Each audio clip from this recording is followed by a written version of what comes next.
Good morning, everyone. My name is Karen Solheim.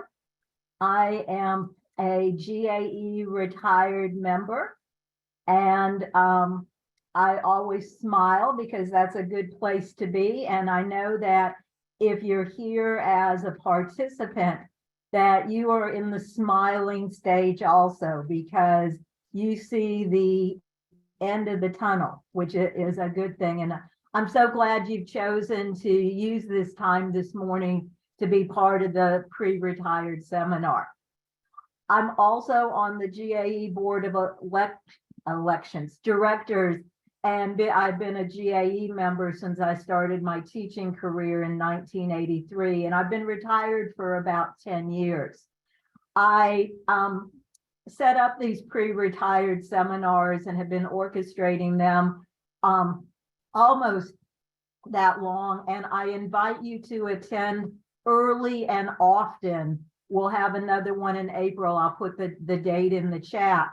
I learn something new every time, and sometimes it's information that I wish I would have known before I started the journey towards retirement. I will also probably repeat this several times. We are recording this meeting, and I will send you out a follow-up email that'll have information about this meeting, handouts, and a copy of all the slideshow presentations so that you can go through and look at things at your leisure. I think by the time we finish in several hours, you're going to go, oh my gosh, I am overwhelmed. I didn't know all of this. And so again, I invite you to do your homework as you begin on the next part towards your journey of retirement. I'll also go through and put a link in the chat to our agenda for today. We have several speakers, all of them experts in their field. And the idea is to give you some food for thought so you can plan appropriately as you get closer. I do ask, I put it in the chat earlier, because I'm sending the follow-up information, if you could rename yourself and put your first and last name, that would be most helpful. And I'm not trying to single anybody out, but there's one listed here as iPhone, and that won't help me send out the follow-up information. So if you cannot rename yourself, if perhaps you could put something in the chat about who you are and then your first and last name, I can go through and find your email from there. So we're going to go through and start with Robin Lacrimosa, who is going to talk to us a little bit about the legal documents we should think of as we get into this next phase of our life. So Robin, do you have a PowerPoint? Am I screen sharing? Are you screen sharing? What is best? And you are muted.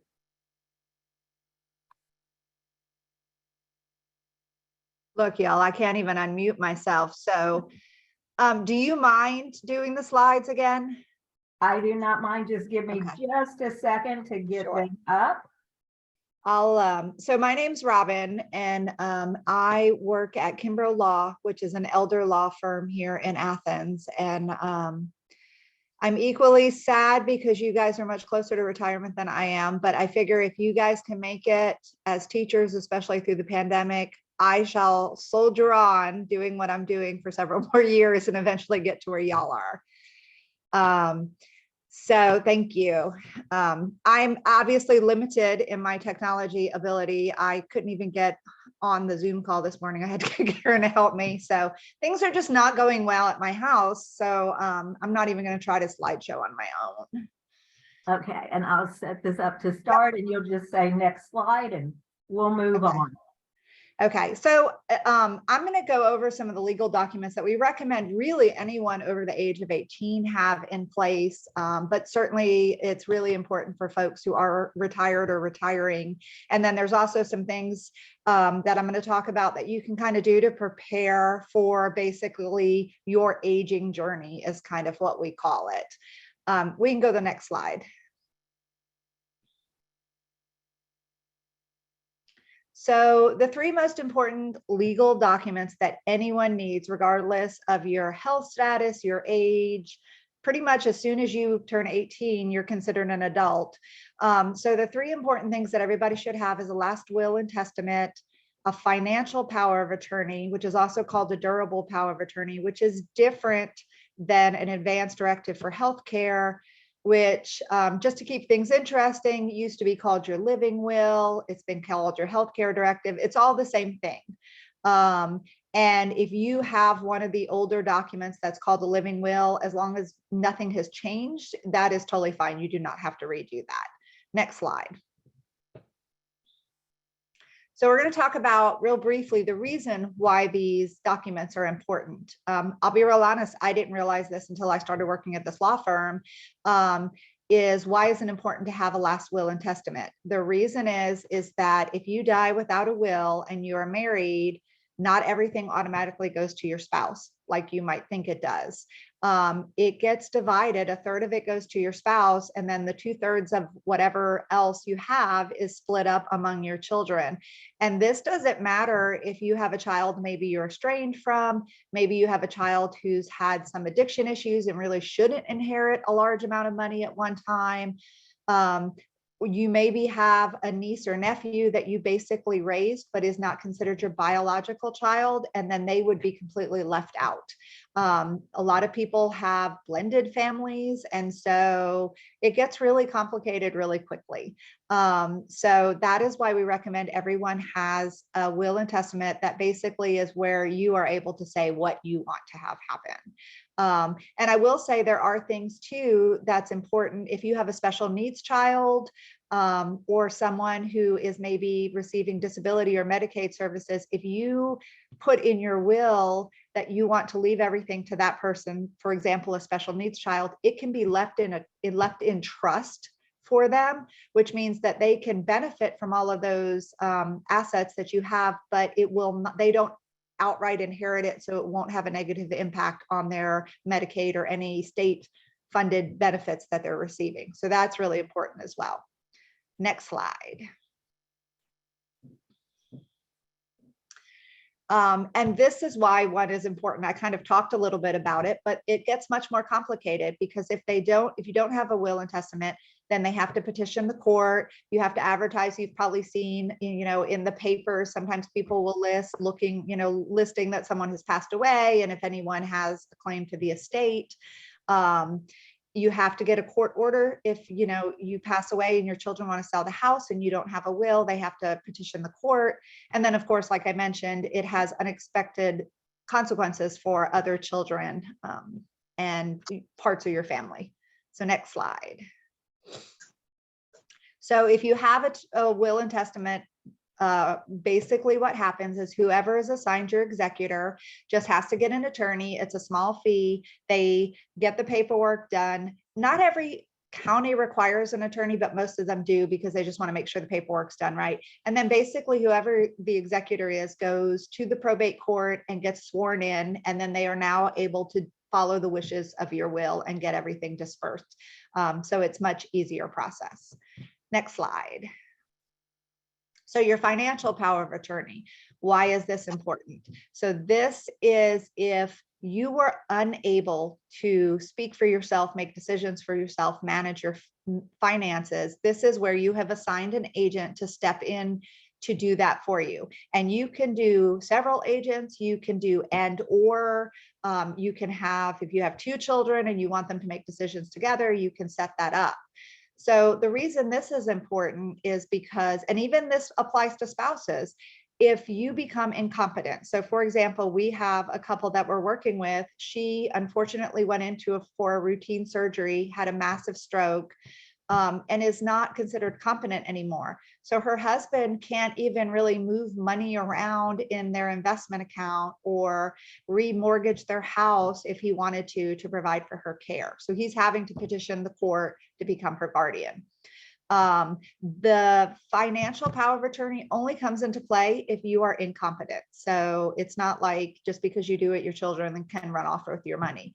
But if you become incompetent and you don't have a power of attorney, they have to apply through the probate court for guardianship. They have to make annual statements to the court showing how they're using your money and how they're providing for your care. It just gets really, really complicated really quickly, and it takes a while. Nothing moves quickly in the court system. Next slide. So basically, if you have a power of attorney, then if you have some kind of catastrophic event, your family can immediately step in or your spouse and make sure that you are cared for. They can apply for benefits for you if that's something that they need to do. They can use your money to basically provide for your care how you would have wanted them to. Next slide. And then the advanced directive for healthcare. This is basically where you assign an agent or multiple agents to speak for you regarding your healthcare decisions. Excuse me. There are parts in there where you're going to say what your wishes are, whether you want to be resuscitated, if you want a feeding tube, all of those kind of things. So you do speak in that, and then an agent is assigned to basically step in and speak for you in the medical department when you can no longer do that. This becomes important. I worked in the emergency room for 14 years.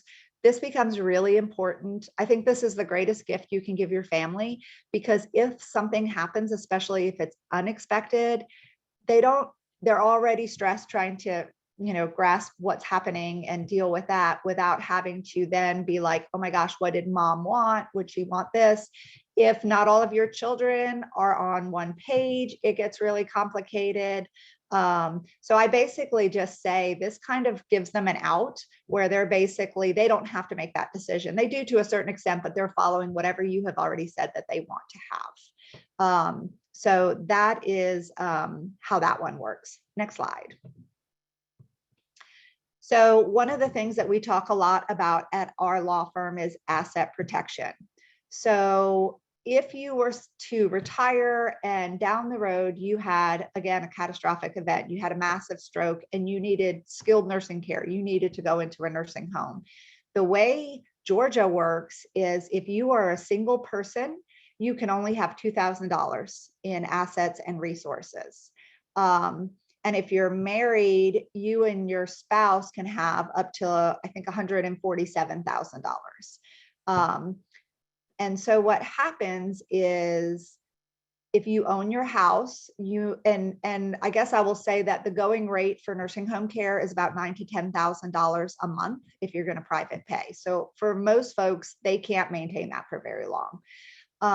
So it's important to think about how you want to protect your assets. I know it's really important to people to leave things to their children or families. We've worked really hard for what we have, and we don't necessarily want it to all go to the nursing home if we can help that.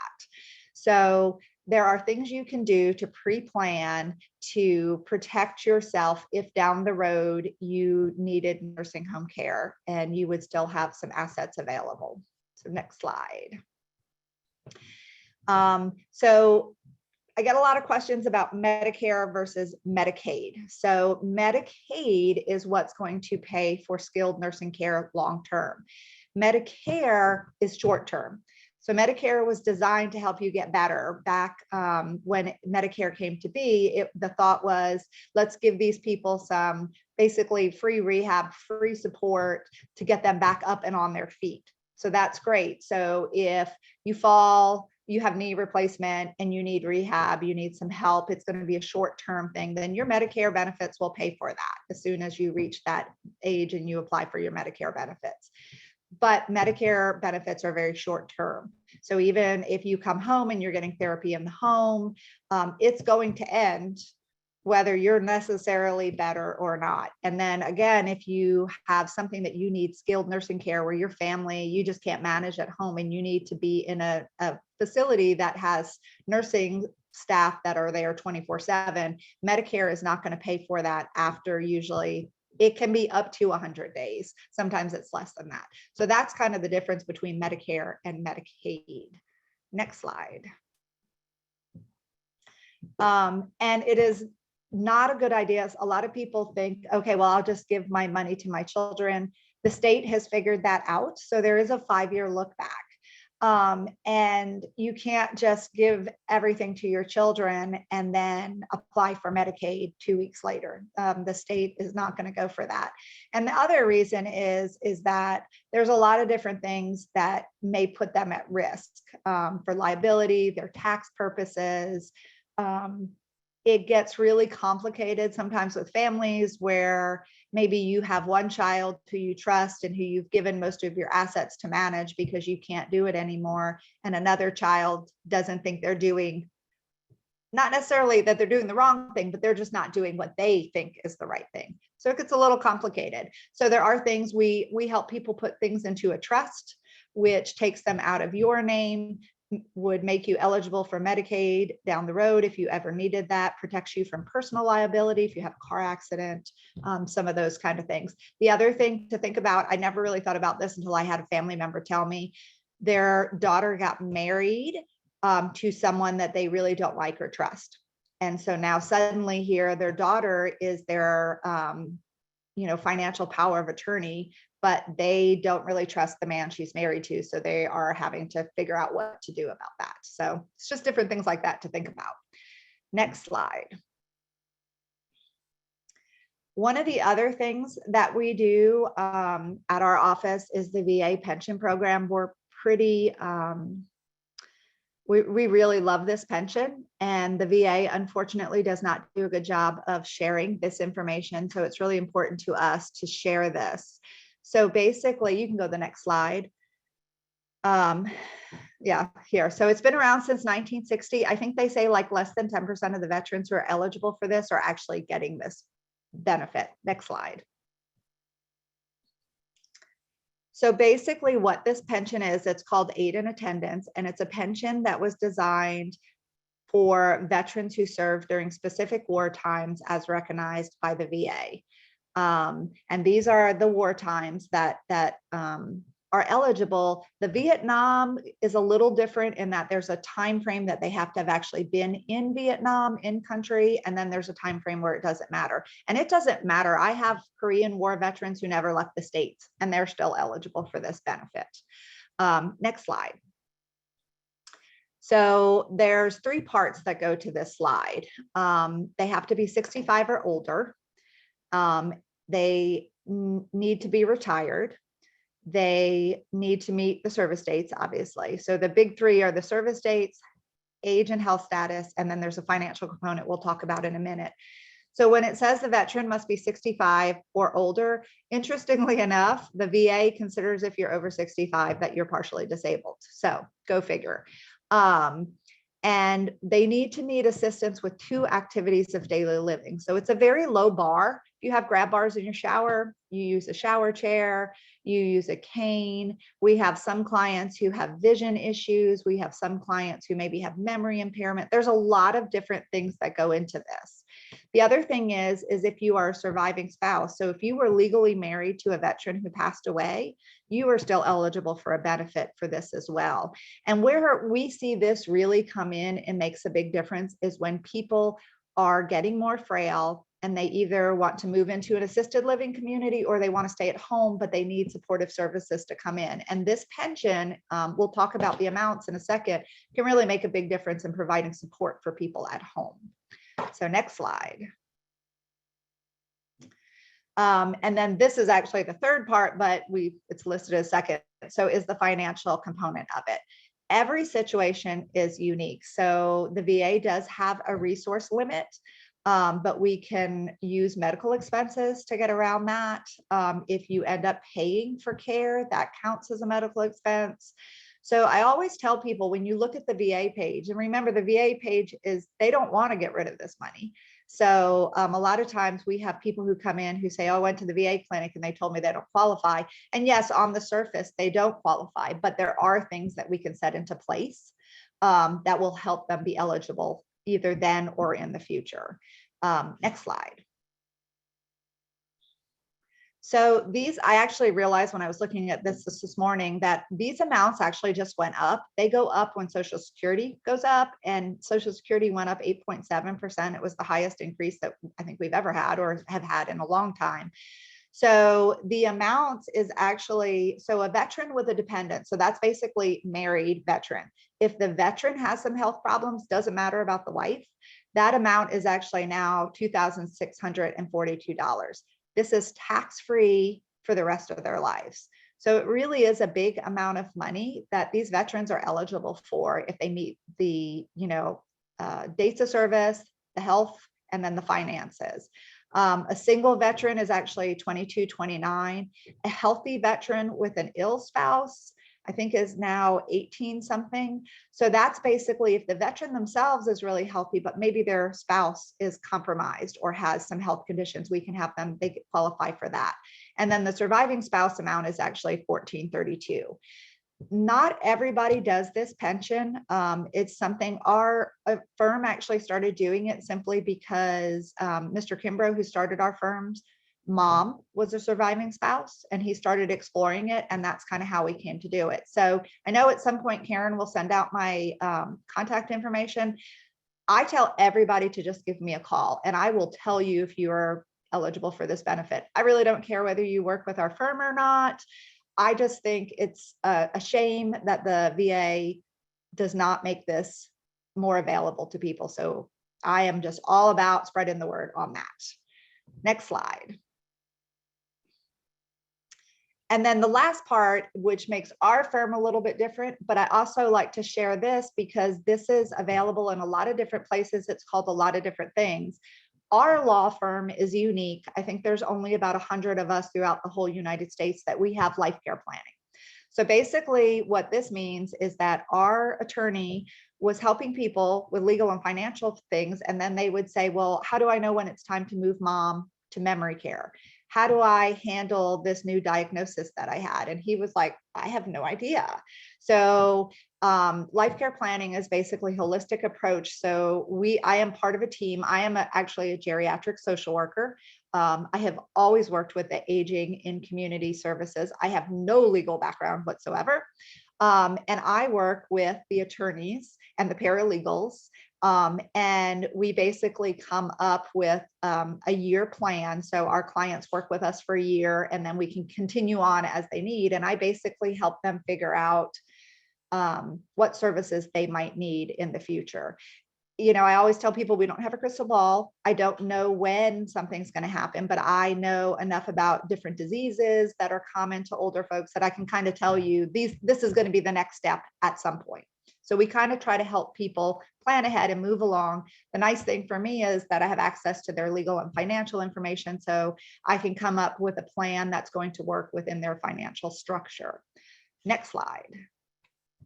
I tend to go on ahead before my slides. So this is basically kind of shows what we do. So our care coordinators are advocates. We do assessments. We help with families. A lot of what I do is sometimes when people are in nursing homes or in communities, they'll be told by a staff member, oh, we can't do that. I have the regulations. I know what you can and can't do. And sometimes for families, it's really hard to take that stance. And the reason I mention this is that there are care coordinators throughout Georgia. Some of them are with legal firms, some of them are not. But if you are not sure where to start, either because you have a diagnosis or if you have a family member that needs care, there is help out there. Unfortunately, the aging field tends to be very siloed. So you'll call this one person and they'll tell you what they do, but they don't know to tell you that there's 8 other things that maybe will work for you. Next slide. And why is this planning ahead important? And this is for you as well as if you are caring for anybody. You can get the right care at home sooner. Everyone wants to stay at home. I totally get that. If you plan ahead and are proactive, I always say you come from a place of strength rather than being reactive. And you'll get a chance to find out more of what your options are. It allows the older adult, if you plan ahead, to be a part of that process as opposed to just children swooping in and making all those decisions. And maybe the decision needs to be made, but I mean, I would not be happy if my kids just came flying in one day and said, yeah, you're in the hospital and now you're going to assisted living and we've already done X, Y, and Z with your house. So these conversations are hard, but the more you start kind of talking about them, the better it can be. Interestingly, we try to be really supportive. So I tell my families, even though the sick spouse is who brought you in, the caregiver is normally really who I focus on because they are the wheels on the bus. And if any of you are caregivers, if any of you have had children, you kind of know, like, it really consumes you. And so we really want to try to support the caregiver, and because they're the one who is going to help that person stay at home. So we really need to take care of them, make sure they're getting supports that they need, make sure that they feel like they're not alone in caring for the person. Next slide. So basically, it puts you in the driver's seat, whether it's life care planning, as long as you've planned ahead, you are in the driver's seat, you are in control, you make the decisions about how you want your money spent, how you want your assets left to people, what you want to have happen if you get sick. I mean, it's a whole, basically it encompasses everything that you might ever think or run into. And maybe none of those things will happen to you, but then you just have peace of mind that you know that you have a plan. I think it's the last slide. It'll be the next one. Yeah. So I don't know if anybody has any questions. I know I went kind of fast and furious. I'm from up north and I'm told I talk too fast. So I don't know if that's true here. Are we good? We are good, Robin, and I thank you for all that information. I will open this up for just a couple questions, and we have around 60 people on this event, which means that there are probably 60 different individual, hey, it pertains only to me viewpoints. So if I just kindly ask, if you are going to ask a question, it's kind of for the good of the whole. And as I mentioned when I started this, some people had come on afterwards that I will go through and be mailing you a copy of everything that's presented here, including a link to the recording. So if you go, oh, I don't remember what she said, then you can obviously go back and ferret out the information at your own pace. Tom, you're on. Okay, thank you. One quick question that probably does just apply to me or maybe a few people. I'm a Persian Gulf War vet. I was only in for 6 years. Does the time length of the military service matter? No, so it's okay. really interesting. You only have to have been active duty for 1 day out of 3 months. You do have to be over 65 and retired. And then sometimes the veterans who are on disability, we look at, you can't get both, but we look at which is the higher amount. So if someone's on a 10% disability, this pension is going to be more. We haven't, I think just because of the age, had a lot of Persian Gulf people yet. But certainly I know that is listed on there as well. And if you want to shoot me an email, I can tell you the exact dates and all of that. But as long as if you were in, oh, and I guess I should have said this in the beginning, you cannot have been a reservist. You have to have been full-time military or a reservist who was called up during wartime and actually activated. Okay, just another quick one. I already have a long-term health insurance plan with somebody else. Would there be a conflict between that and VA? Sometimes that's one of the things that we have to look at because they consider the long-term care policy an asset income. So sometimes there's things that we just have to do around that to make that qualify. So that's one that's just, that one is usually one that has to be looked at. Yeah, thank you. Dan? This is also veteran related. Is there a ballpark figure for household assets or household income that would qualify or disqualify you? Just ballpark. Yes. So so basically the VA doesn't count your house. So that isn't considered an asset for this. The limit is usually about $150,000.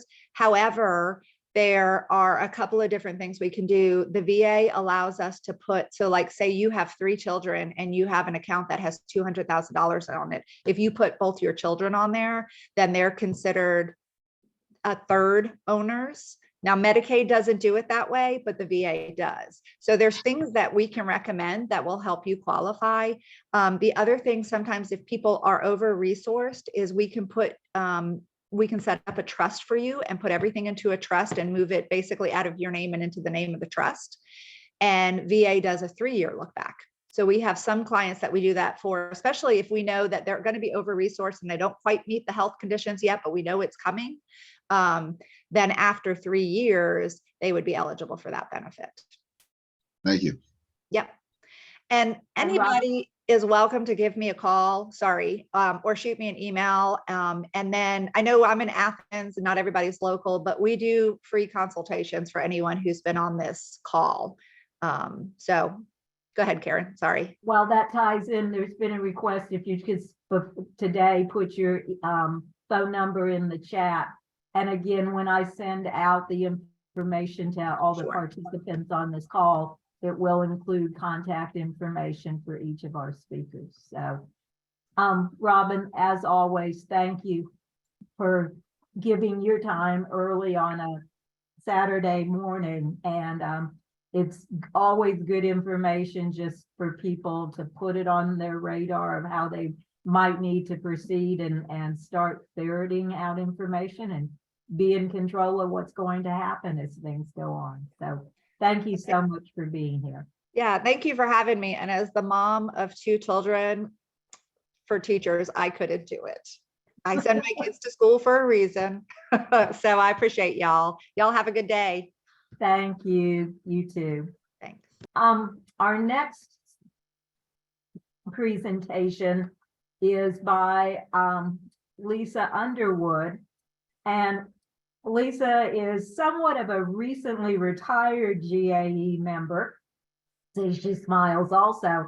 And she is now our TRS monitor, which means that when TRS meets every couple months in Atlanta on Wednesday at 10:30 in the morning, when most of you are doing education responsibilities, Lisa and several other members of GAE Retired Zoom in and just take a look and a listen to what is happening with TRS.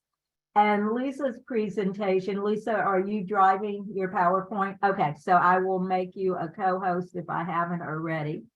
And we are very fortunate that the person who is the chair of TRS is Debbie Simons. And Debbie Simons is a former GAE president and a current GAE retired member. And so we feel like we have an in to TRS in terms of asking, what does this mean when this happens and all of that. And Lisa's PowerPoint is an overview of TRS. We'll have another representative who works for TRS come on later in the agenda if you take a look at that. But Lisa's giving an overview of how TRS works. Because my rationale is if you don't understand your teacher retirement system, just a basic overview, you don't have to understand every nuance, then when somebody wants to muck with it, as often happens in the General Assembly, you won't be able to say, no, wait, stop, don't do that. This is my retirement. This is a defined benefit plan. And so, again, this is just an overview. And Lisa, I'll let you screen share. And thank you for being here. And thank you. Lisa does an excellent job on the reports that she puts out to GAE Retired that are also shared in GAE communications vehicles. So if you haven't been looking for those in the No magazine and, excuse me, or in the monthly GAE e-news, I encourage you to start reading a little more about TRS.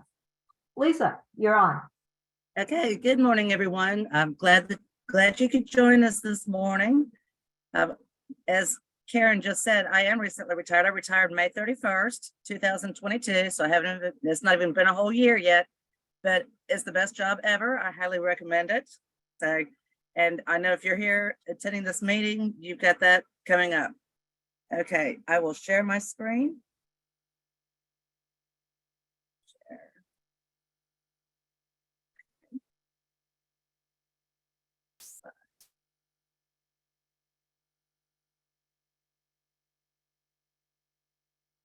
Okay, and this is the beginning of my PowerPoint presentation to, as Karen said, give you an overview of how TRS works. Okay, if you've not yet done so, you should visit the TRS website. And this is the website right here, www.trsga.com. You should set up an account where you can log in, and then you can actually see where you are with your retirement. There's some calculators in there that you can put in how many years you've been working and your income, and it can give you an idea of a projected pay that you'll receive when you retire. So I highly encourage you to go set up your account if you have not already done so. I can't see that up there. Okay. I have this little bar up here and it's in my way. Okay. Yeah, you should be able to just grab it and move it. Yes, I just can't see. I've got something on the top of it. Okay. Our TRS retirement fund, as of December 2022, the TRS fund, which is what we draw our paychecks from when we're retired, was $87.7 billion in assets, which is really terrific. And that is, even with the volatility that we've had in the stock market, our assets remain very strong. We have 244,841 actively contributing members. Those of you who are still working, you are paying TRS each month and you are a contributing member. Those of us who are retired, there's 145,000 plus of us. We are receiving checks out of the TRS fund. We are no longer contributing money to TRS. But as you can see, there's nearly 100,000 more actively contributing members than there are retirees, which is a very healthy situation. We want it to stay that way. When you retire, we want the new teachers coming in, we want them to continue contributing to TRS so that when you're retired and you go into one of the 145,000 of us, there are still many more people contributing to your retirement to keep us secure.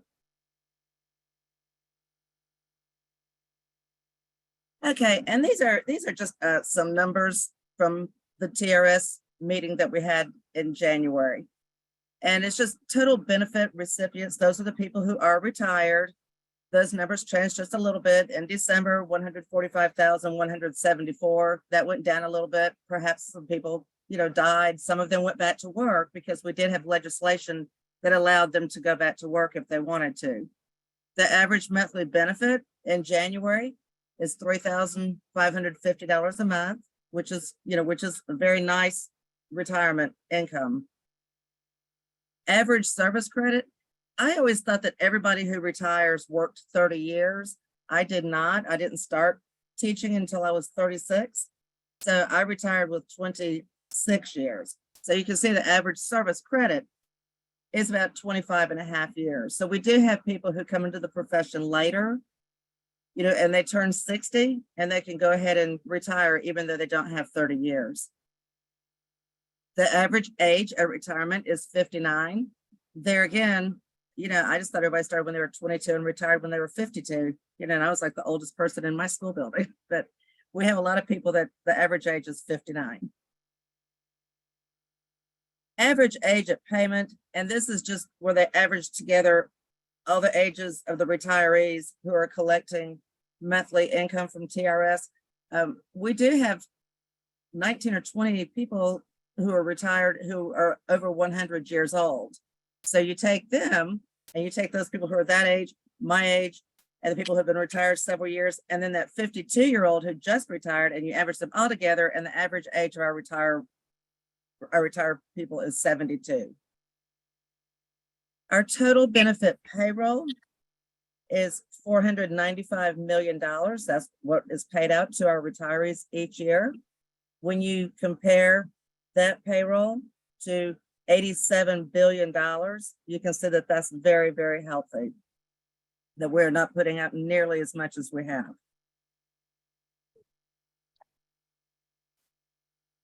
And then this is the EFT. This is 99% of our retirees receive their checks automatic. It just, automatic direct deposit into their bank accounts. We do have 1% who still receive a paper check in the mail.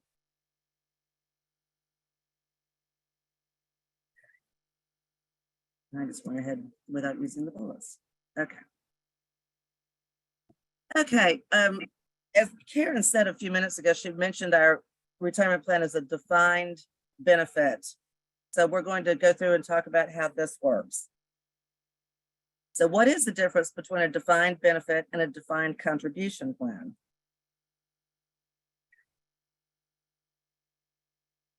Okay, a defined benefit versus defined contribution. So we're going to compare the two types of pension plans.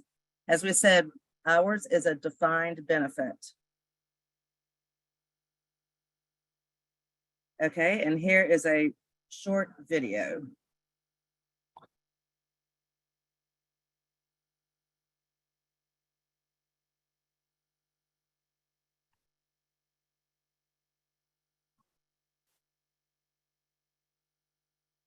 I thought it was a video. Yeah, it is. I think if you scroll down a little bit more on the page, there'll be where you can click on. Okay.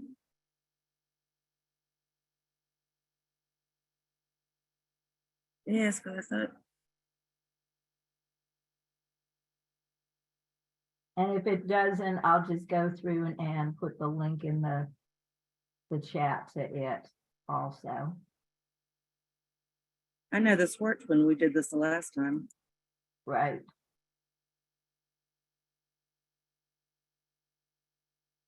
I don't know why.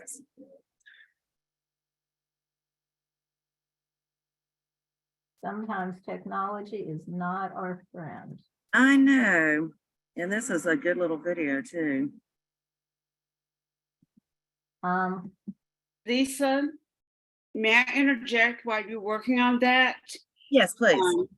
I was listening to National Public Radio yesterday, and there was a very long piece on how more and more pension plans are going back to defined benefit as opposed to defined contribution, because it is actually a recruiting tool. And it also makes sure that workers can have a retirement that is independent and dignified. And so we are right. The legislature is wrong. A defined benefit plan is the way to go. Oh, and definitely that is true. Okay, so Lisa, I think I have it up on my computer. If you want me to screen share and yes. play that. Okay, so give me just a second Okay. to transition. I do recall that last time I couldn't play the video, that you had to play it. Okay, hopefully we have sound. Give me a thumbs up if we do. There we go, play. Loading ad. Get power and award-winning comfort at the Mitsubishi. Okay, we're gonna skip the ad. We're gonna go back and here we go.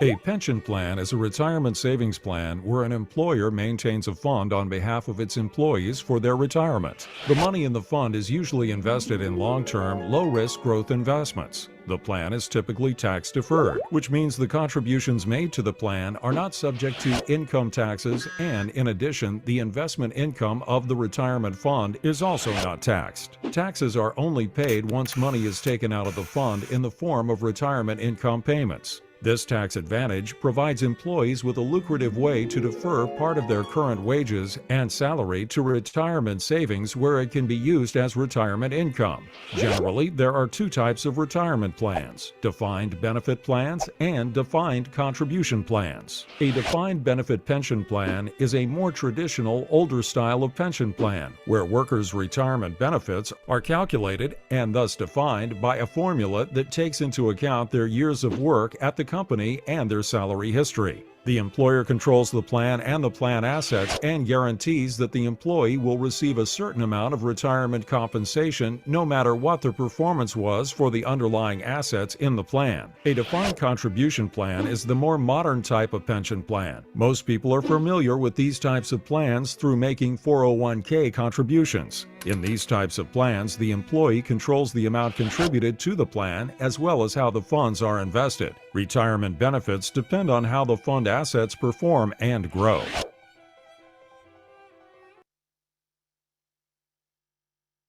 Okay, Lisa, you could go back to your PowerPoint. And the person who shared just a minute ago was our GAE retired president, Tony Smith, who has joined us this morning. So Tony, thank you for sharing that information. Okay. And then I think you just, click on your tab. That's the PowerPoint for TRS. And that'll Yes. take you back. And I have this thing up here that I can't, it's blocking on my tabs. Need that to go away. Well. Okay.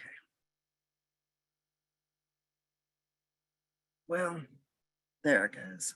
Okay. Now I've got this right in the middle. All right. Okay.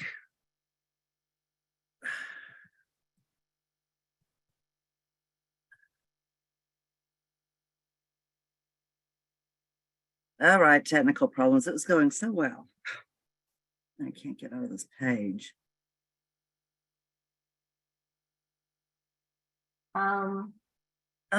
Yeah. Is there a bar at the bottom that allows Yes. you just to advance the slide? That's what I'm trying to do. Maybe that did it. No, it took you to the link. So, I mean, if you want, Lisa, I can drive. Okay, yeah, go ahead, because this is taking me too long to do this. I don't know why it won't advance. Because the technology gremlins Yes, it does that sometimes. are with Okay. us from current slide. Okay. You just tell me next slide and I'll go. Okay, that's great. Okay, as we just saw in the video, all right, our defined benefit plan is our retirement income stream is guaranteed for life. When you go and see what your retirement income will be, and the example we had on the PowerPoint was $3,550 a month, that is guaranteed for life. We also, and this will be addressed at a later part, we also get COLA, cost of living adjustments, twice a year with TRS. We get a raise 1.5% in January and a 1.5% raise in July. A defined contribution is not guaranteed for life. If some of you have got investments like in VALIC or something, you may have noted that with the stock market having a lot of turbulence that your money went down. And, I had some money in there too, and it went down. My TRS check does not go down, no matter what the stock market does. So that is very important. Okay, next slide. Okay, next slide. Okay, wait, with the defined benefit, the employer is responsible for investing the contributions. You have teachers' retirement taken out of your paycheck every month. Your employer, your school district also puts in money into TRS, and they're responsible for that money going to TRS. You don't have to do anything with it. It just comes out of your paycheck and the employer sends it where it needs to go. With your defined contribution, like a 401k or 401b, you're responsible for investing the contributions. You may pick a company that you put your money with, like VALIC, But then you still are responsible for saying, okay, I want it to be invested high risk, low risk, however, however you want to do that, but it is your responsibility. Okay, next slide. With a defined benefit, as we said before, the amount of your income is known. I know what my paycheck is going to be next month and the next month and the next month. I know exactly what it's going to be. That in July, we should get a 1.5% raise. And then I will know again exactly what my paycheck will be. With a defined contribution with a 401k, sometimes it's scary to even open that little mail you get from them because you want to say, okay, now how far down has it gone? But you don't know. I mean, you just don't know what it's going to be because it's dependent entirely on the stock market. Next slide, please. With a defined benefit, you're protected from inflation. You're protected from a volatile stock market, for example. You have survivor benefits built in that you can choose. You can choose to have, and there's another slide on that coming up, but you could choose to share your retirement with your spouse in case you die first. But this is all set up. You can set this up however you want it to be, and it does not change. It is built in. With a defined contribution, nothing is built in. It's not protected. Inflation can eat it up. The stock market can crash and it can go away. So it is not protected at all. Okay, next slide, please. One of the big benefits, and Tony, our president, mentioned this a few minutes ago, one of the big benefits of the defined benefit plan for educators is recruitment.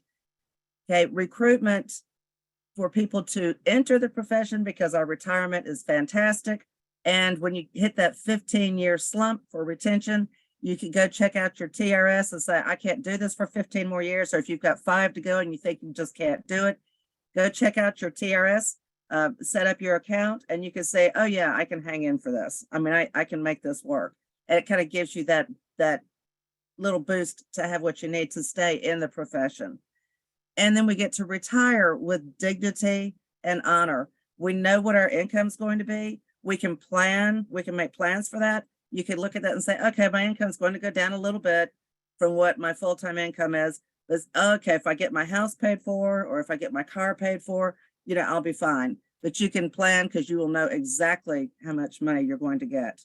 And so recruitment, retention, and retirement, those are very, very important parts of our defined benefit plan. Okay. And okay, here is the difference. Okay, we just talked about the difference. So now what is the TRS formula? Okay, next slide, please. All right, normal retirement. Your service retirement is when you have 30 years of credible service regardless of age. Those of you who started teaching when you were 22 years old, you have 30 years at 52 and you can retire. It doesn't matter that you're so young, you can still retire because you've got 30 years. Okay, some people enter the profession late, or they enter the profession and then they stay home and raise children. They stay home for a number of years. So when you reach 60 years old, if you have at least 10 years of credible service, you could go ahead and retire. Obviously, you won't get the same amount of a paycheck as a person with 30 years, but you don't have to go all 30 years if you are 60 years old. Okay, next slide, please. Okay, so here's the formula.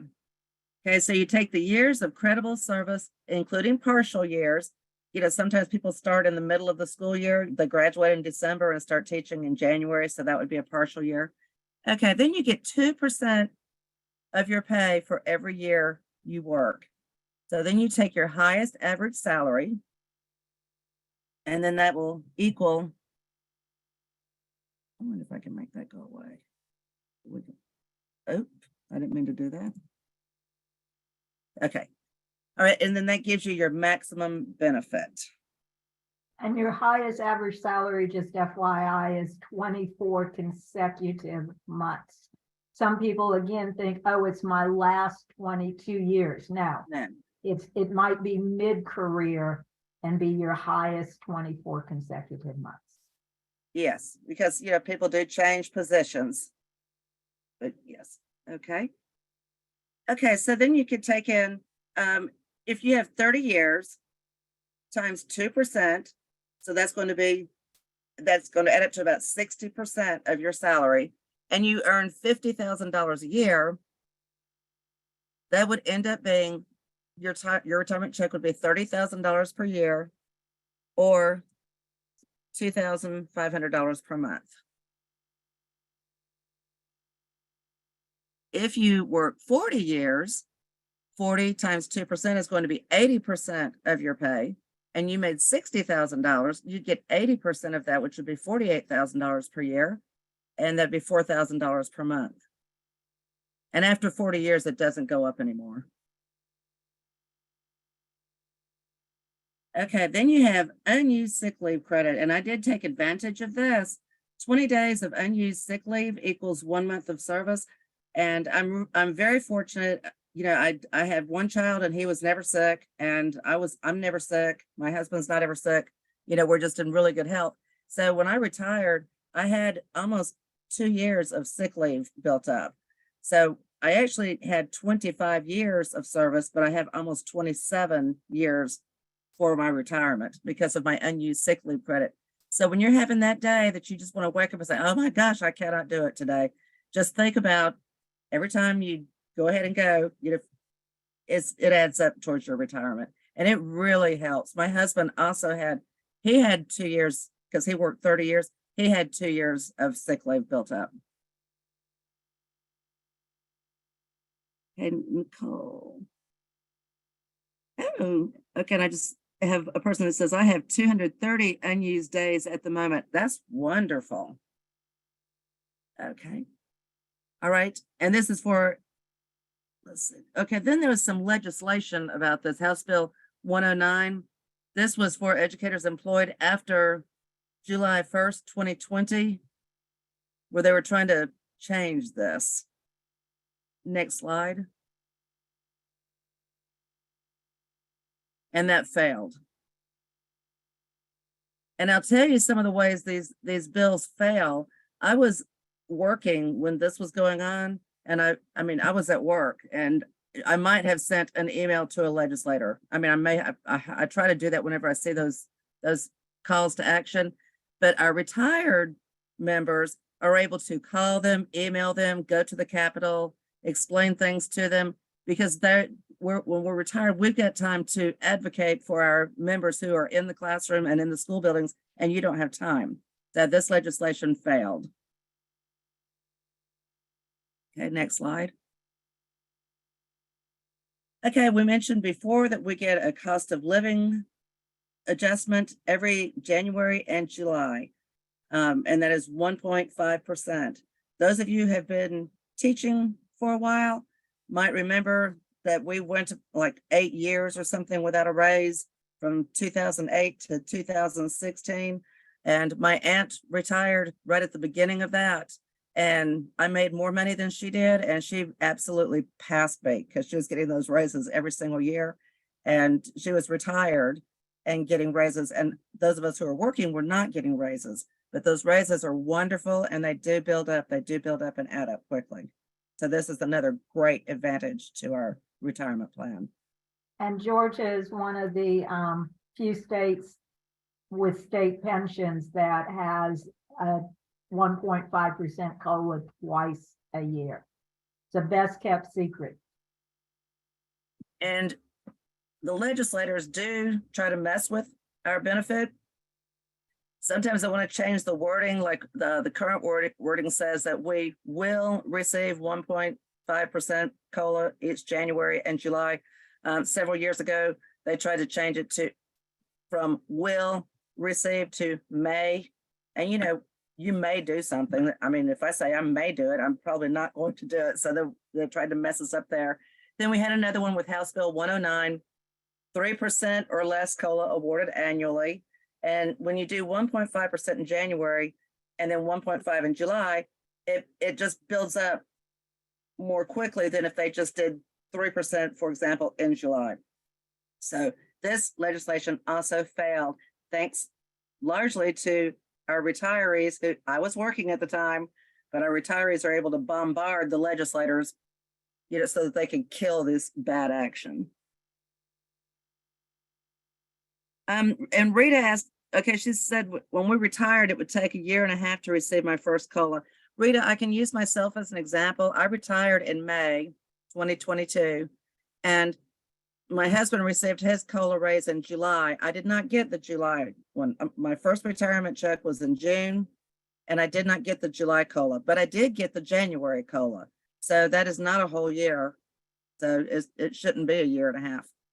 And just when I said that I got my first check in July, this is also just something that's not in the presentation that's really important. When you retire, you need to make sure that you do not work one single day in June. Okay, you need to retire in May. I retired May 31st. And then in June, July, and August, I still received my paycheck from my school system. And I also received my TRS check. So in June, July, and August, I received 2 checks, my TRS check and my school district check. And the school district check is nice because they don't take out Social Security or teacher's retirement out of those last 3 checks. So that's something to look forward to. But if you work a single day in June, though, you won't get the June TRS check. Okay. Let's see. Okay, all right, pension reform. Okay, these are just different pieces of legislation that have popped up over the years where the legislation has tried to make changes to our retirement. They've tried to go after our sick leave. They tried to change that multiplier, that 1.5%.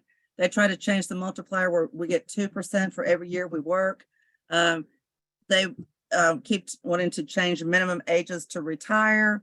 There's just, all of these different things or different pieces of legislation. So when you hear legislators talk about any of these things here, you need to make sure you tell somebody so that we can let GAE know what's going on. We'll say, okay, well, this Southwest Georgia legislator said da da da da, because the people in Atlanta may not have heard that. But if I call our GAE people and say, hey, this is what they're talking about in Southwest Georgia, then we can get some action going and stop them in their tracks before they hurt us. Okay. This is how the legislation works.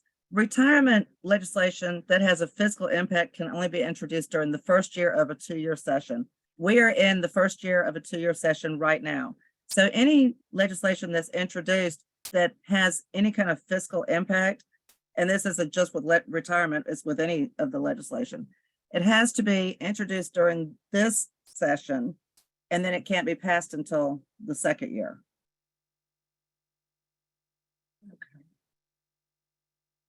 Okay, here's House Bill 173. This was in 2021.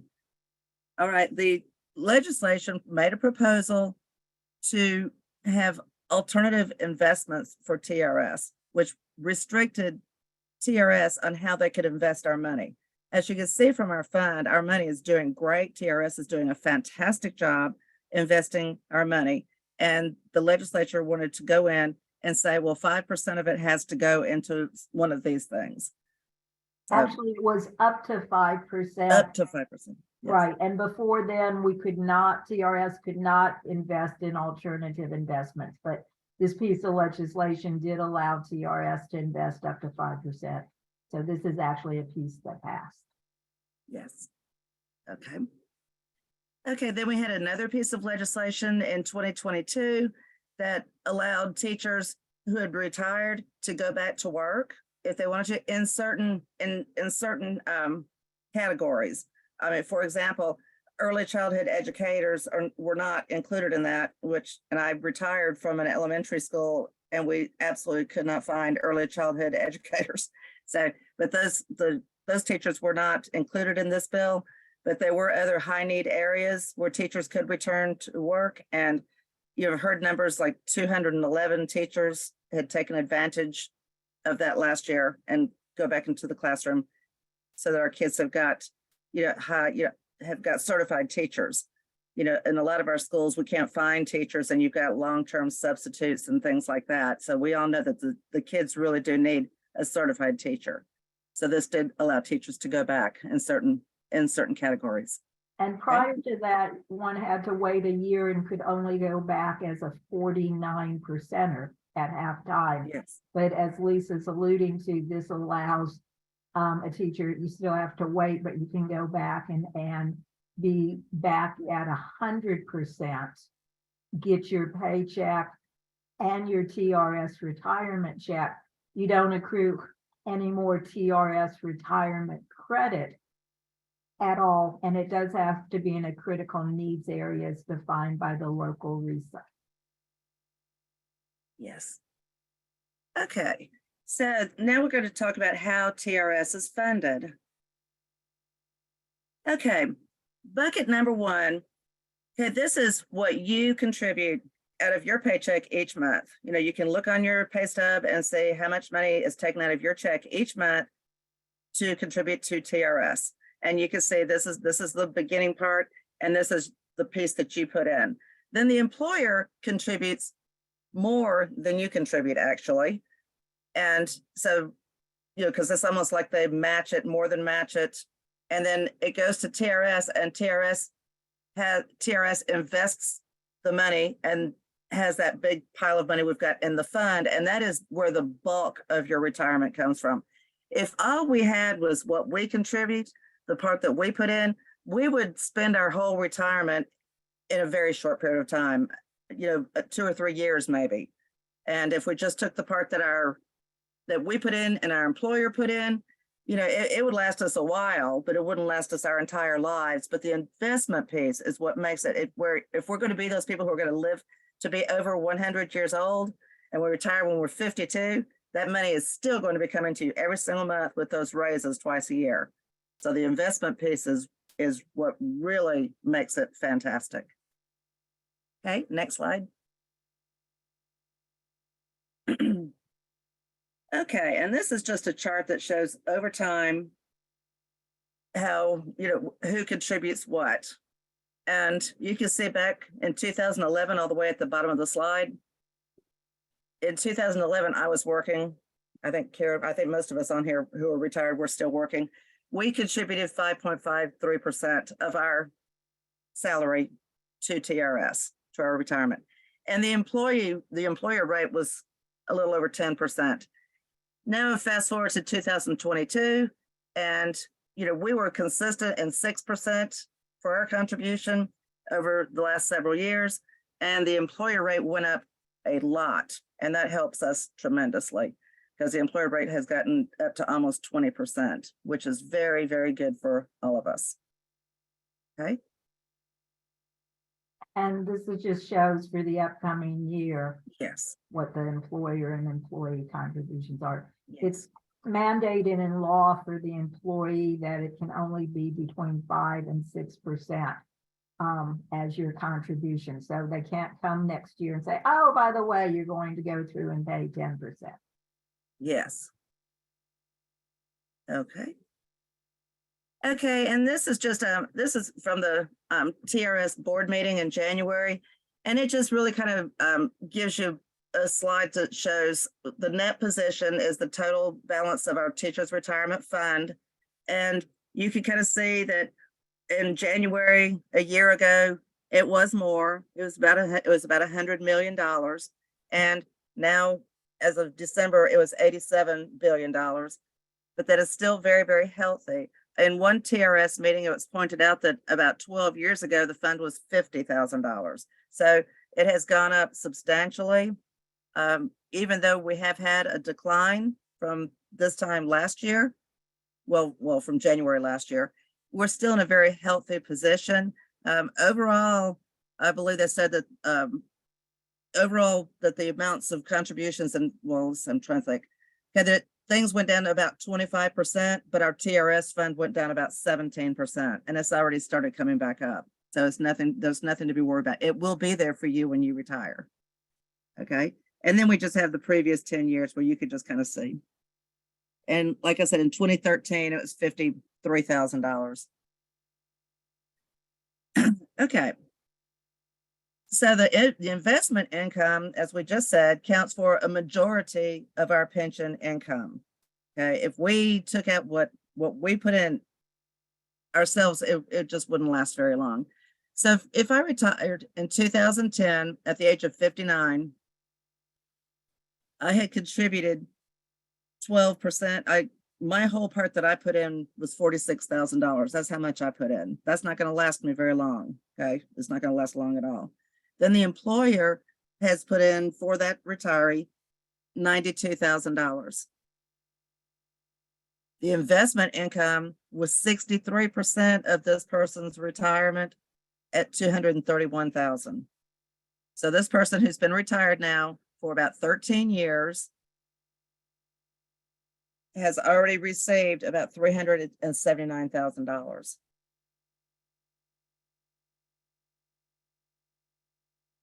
Okay. Let me go back and see if I can do the video a second. I may have to, sorry.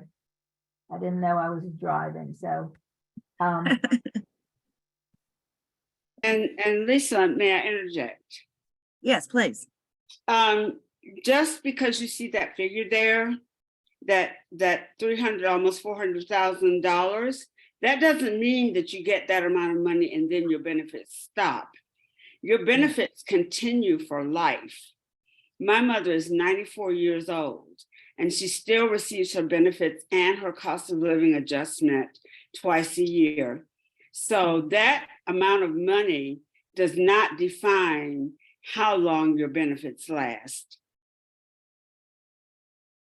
That is, yes, that is absolutely correct. That was just an example of a person who had been retired, 13 years, just for an example of how much money the person had already received. Okay, I think I saw a couple of questions. And Latressa asked if, okay, did I meet the age requirement? And Latressa, I didn't start teaching until I was 36 years old. And I actually was 61 when I retired in May, and I turned 62 in November, which means I could also start getting my Social Security check. So, but I did not meet the age requirement. I was older. If you're going to retire when you're less than 60, you have to have 30 years. Dan?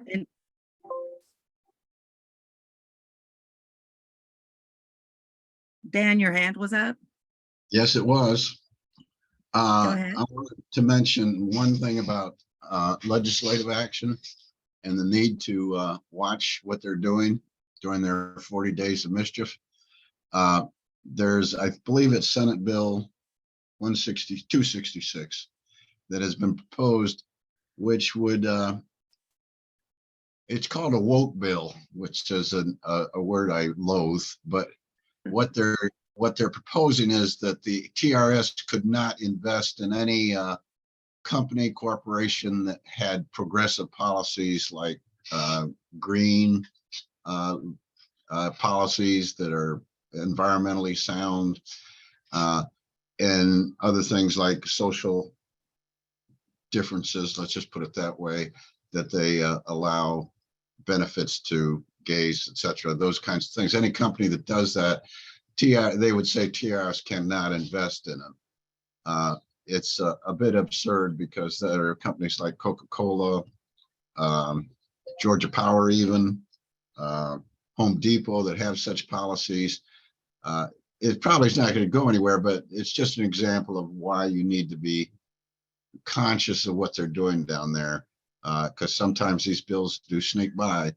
And so be constantly vigilant, watch your legislative action each evening. And if you see something or there's a request to contact your legislator, please do it. Just wanted to add that. Thank you, Dan. We've also got in the chat, Tom asked, does military time count toward the years of retirement? He's been told that 3 years count. Actually, I think, Dan, you did. Why don't you address this one, Dan? Because I think you did something with your military. Yeah, I got my whole 4 years. I think it was it was almost 4 years. And I did the Navy time in the 1960s. That ages me a bit. But the point was, it's an extremely good benefit for veterans because you can buy back those 4 years or 3 years, whatever you have, and at the rate of the years you served. So in 1990, when I had enough money, or the 90s, when I had enough money to actually buy back time, I was buying back time for the investments that I would have, or the inputs I would have made in 1968, 1967, those years. And let me assure you, that was a very nice bargain. I think the average salary at that time in Georgia was something of $5,000 or $6,000. So you can figure out what 6% of that was as compared to the Zell years in the 90s when we got some pretty healthy bumps. So yeah, it's a great benefit, and you can buy it back. You can also buy out of state time. And the TRS representative later on will go through and talk about buyback in his presentation. Okay, I'm sorry. I didn't mean to No, interrupt. that's okay. And I'm going to go through and I hope share and the power, hold on a second. I always have to make sure I have that checked. Okay, let's see if this video will work at this point in time. From current slide. Come on. Okay. And if it doesn't, okay, here we go. Quick video. Educators do more than just teach. They fulfill a promise to serve and strengthen our communities, all throughout their careers. At the Teachers Retirement System of Georgia, we think educators deserve a promise too. That's why we're dedicated to helping them retire with confidence and financial security, so they can impact their community even beyond their careers.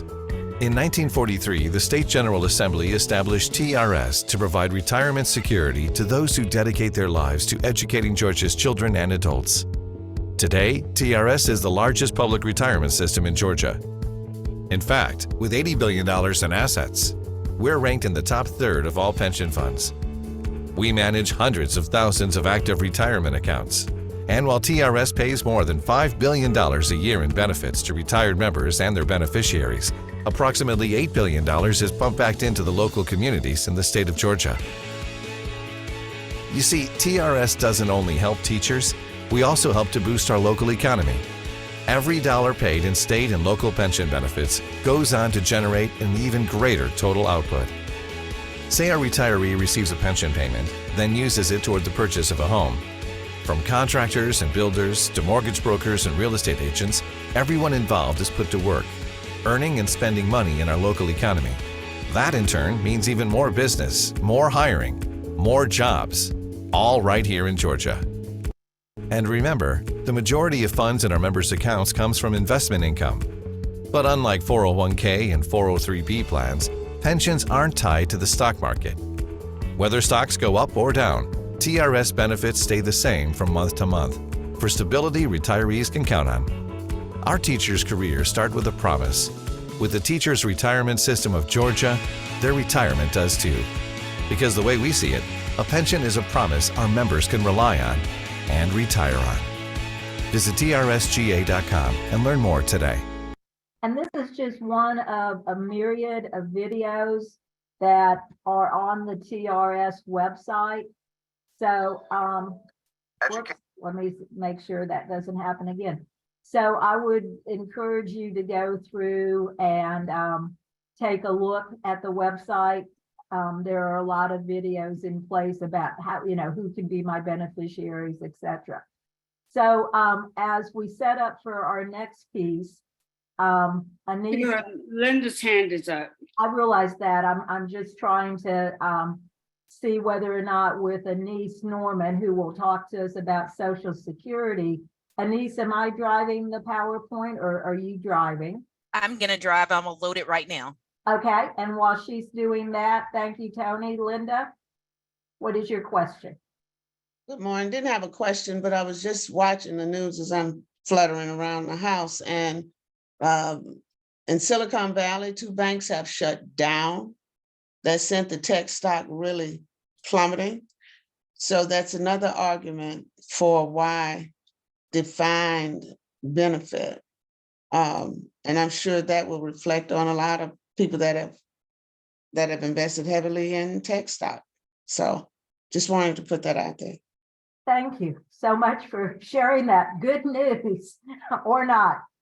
So Anise Norman is with the Social Security Administration. She has been a friend of GAE Retired for a long time now, and she knows a lot about Social Security and has a lot of great information to share. So Anise, again, thank you for being here this morning. And with that said, let us move on to Social Security and all the Medicare, et cetera. So Yes, you're welcome. ma'am. Thank Thank you. you, Ms. Karen. Good morning again. My name is Anise Norman, and what I want to do for you this morning is to give you a general overview of the Social Security piece of the puzzle. And Ms. Tony is going to tell you more about the windfall elimination provision and the government pension offset. So I'm not going to go over that in this particular presentation because I don't want to steal her thunder, and she's going to do an amazing job for you.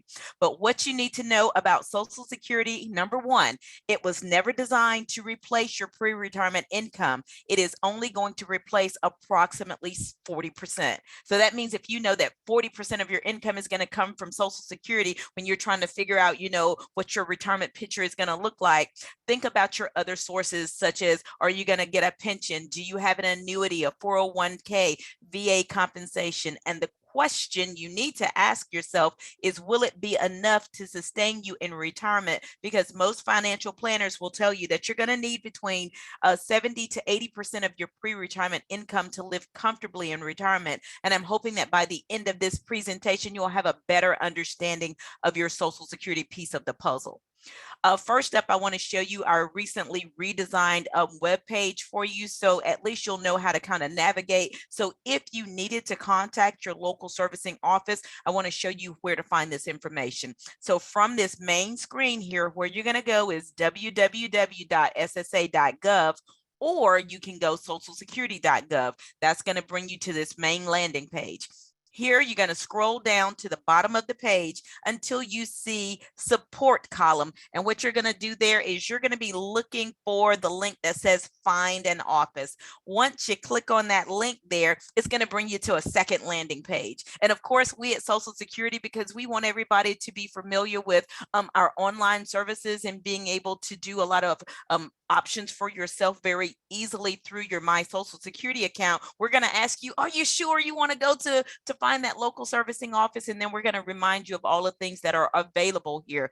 But if you are still trying to find that local office, then you're just going to scroll to the bottom of the page where you'll see the option that says locate an office by zip code. You want to click on that link. And when you do, that is going to bring you to the Social Security office locator. All you need to do is input your zip code, press the locate button, and what that will bring up is the address of your local servicing Social Security office. But most importantly, what you'll see is the local 800 number for that particular office, so that you can contact them, and that way you can speak to a representative that's going to be local. Or you can always call one of our national 800 teleservice centers at the national number, which is 800-772-1213 to speak to a representative, and then they're going to relay that message back to your local servicing office. That's why I'm saying, if possible, and if you need to speak with someone, always go to the local office first. So let's get to the good stuff. Let's talk about, so you're thinking of retirement. What do you need to know? Well, it's personal, because what is right and best for your coworkers, because you're going to hear the buzz from this person saying, well, I'm going to wait till I'm 70, or I'm going to take it at the first opportunity I can get my money. You have to figure out what is best for you, your family, and whatever situation is going on in your life, because deciding the right age to get that cash benefit from Social Security is going to be crucial for you. The earliest point that you can start to take a Social Security benefit is at age 62. Or you may decide to wait until your full retirement age, which is going to be based upon your year of birth. And I'll show that to you in just a moment. Or you may be that individual who's trying to max out that benefit by waiting all the way up until the age 70. And that's where Congress just stated that, Social Security will stop the calculation up to age 70. But no matter at what point you decide to take that benefit, just do what is most advantageous for you and your family. But what I do want to say is that if you take that benefit early, say at 62, there is a permanent reduction on the benefit. And then the only increases that you were going to see are going to be those COLA or cost of living increases. And normally that is going to be determined by the Bureau of Statistics, like late September, October timeframe. This is where they're going to look at the last 3 quarters of inflation to determine whether or not they have risen to the level that would warrant an increase in benefits. And if so, then you're going to get that new payment amount in the check that you would receive in January of the following year. Another thing to consider is, do you plan to go back to work once you've started to receive that cash payment from Social Security? Because if you do, and if you are under your full retirement age, that means you're going to have to pay attention to the earnings limits. Because if you go over, we're going to let you know we paid you too much money. And of course, we're going to be asking for some of that money back. Another thing to think about is whether or not you plan to enroll in Medicare. I need you to understand that enrolling in Medicare is not mandatory. However, if you do not enroll timely within Medicare, you could be subject to a 10% penalty for every 12 months that you wait or delay in enrolling. Because I think my colleague and I, Alicia Lipscomb, we're both the 2 public affairs specialists for Georgia. We're going to be teaming up with, I believe it's the State Retirement Board, because we're going to be going to some of their face-to-face fairs that they'll be having with people, just trying to ensure and making sure that everybody understands when they need to enroll in Medicare. And I think that's coming up a little bit later in this month when we'll start to go on our whirlwind tour with them. And then, of course, I'm always going to be plugging our My Social Security account here. And so I want to encourage you that if you have not created your My Social Security account, please do so, because this information is going to be valuable to you, especially in your planning stages for retirement, whether you're talking to your financial planner or your accountant or whoever it is that you're talking to make these financial decisions, so you can see what your estimated Social Security benefit would be for you. One of the things I do want to highlight is that if you are looking at what your estimated benefit would be via your My Social Security account, it does not take into account a windfall elimination provision, because it just doesn't do that for individuals. So a quick and dirty response until you can figure out your actual amount that you would receive from Social Security. I typically tell people that whatever you see via your My Social Security account, and if you know you're going to get a pension from an employer who doesn't pay into Social Security until we can see how many years of substantial earnings you have, cut it in half, and that'll give you a better picture until you can see that real number for yourself. But when you do try to create this My Social Security account for yourself, the easiest thing that you need to utilize is either ID.me or login.gov, because if you have either one of those accounts, your identity has already been verified. So when you log in, instead of having to put in a password, your username and password, you're going to be directed straight to your My Social Security landing page. And how you're going to know that you've arrived there is that you're going to be able to see your estimated benefit at age 62, your full retirement age, and up to age 70. Also, if you have current work credits, 5 out of the last 10 years, you'd be able to see that potential disability amount for you, as well as the amount of benefits that, say, your children or your spouse could potentially receive off of your record. But through your My Social Security account, there's several things that you can do here. Number one, if you need a replacement Social Security card, log into your account, give us some information from your driver's license or state issued ID. Once we process that, the card will be mailed to you in about 10 to 14 business days. And currently 45 states are vetted for this process. We do have a new calculator. So when you hit that landing page, you're going to probably see a graph there that you can either move the numbers up and down a scale, or you can enter and say, for example, that if you wanted to retire at 65 and 11 months, you enter that in, and then it's going to project what that potential Social Security benefit would be for you. Now, if you were receiving Social Security disability from us and you decide to go back to work, you can report your wages through your My Social Security account. In addition to that, if you ever needed a benefit verification letter, say for example, if you're trying to purchase a new home, the bank has asked for a verification of what you get from Social Security. You don't have to call the local office, log into your account, then you can print or save that letter to either your laptop or, and then be able to take it to the bank to show them proof of what you get from Social Security. Also, if you ever needed to update your address, telephone number, starter change, direct deposit. If you need to review a letter that Social Security has sent you in the mail, we call those notices. You're going to have a very personalized repository for you to review all of the letters that you're getting from Social Security. In addition to that, you can also get a replacement Medicare card. And since we're in the middle of tax season, if you misplace your 1099, like my father recently did, you just log into your account and then you can request that and then we'll send that out to you. One of the things I like to recommend for individuals to do is at least once a year, log into your My Social Security account because you want to check your earnings record. When you're looking at that and you're going to expand that so you can see all years, you'll see the gross amount of wages that was reported to Social Security for that year. It's not going to tell you who you worked for or anything like that. All it's going to tell us is the gross amount that was reported to Social Security. If you notice that there is a discrepancy in the amount that was reported to Social Security, don't fret because there will be an option for you to be able to upload either a W-2 or a tax return and send that information over to us. That's going to give us an alert to pull this information in so we can review those earnings to ensure that they are correct, because it may make a difference when we go to calculate what your benefit would be. Okay, now that I've said all of that, let's talk about how do you qualify for a retirement benefit? Well, the short answer is you got to work. And most importantly, at some point over your working career, you had to have worked for an employer who's paying into Social Security for you.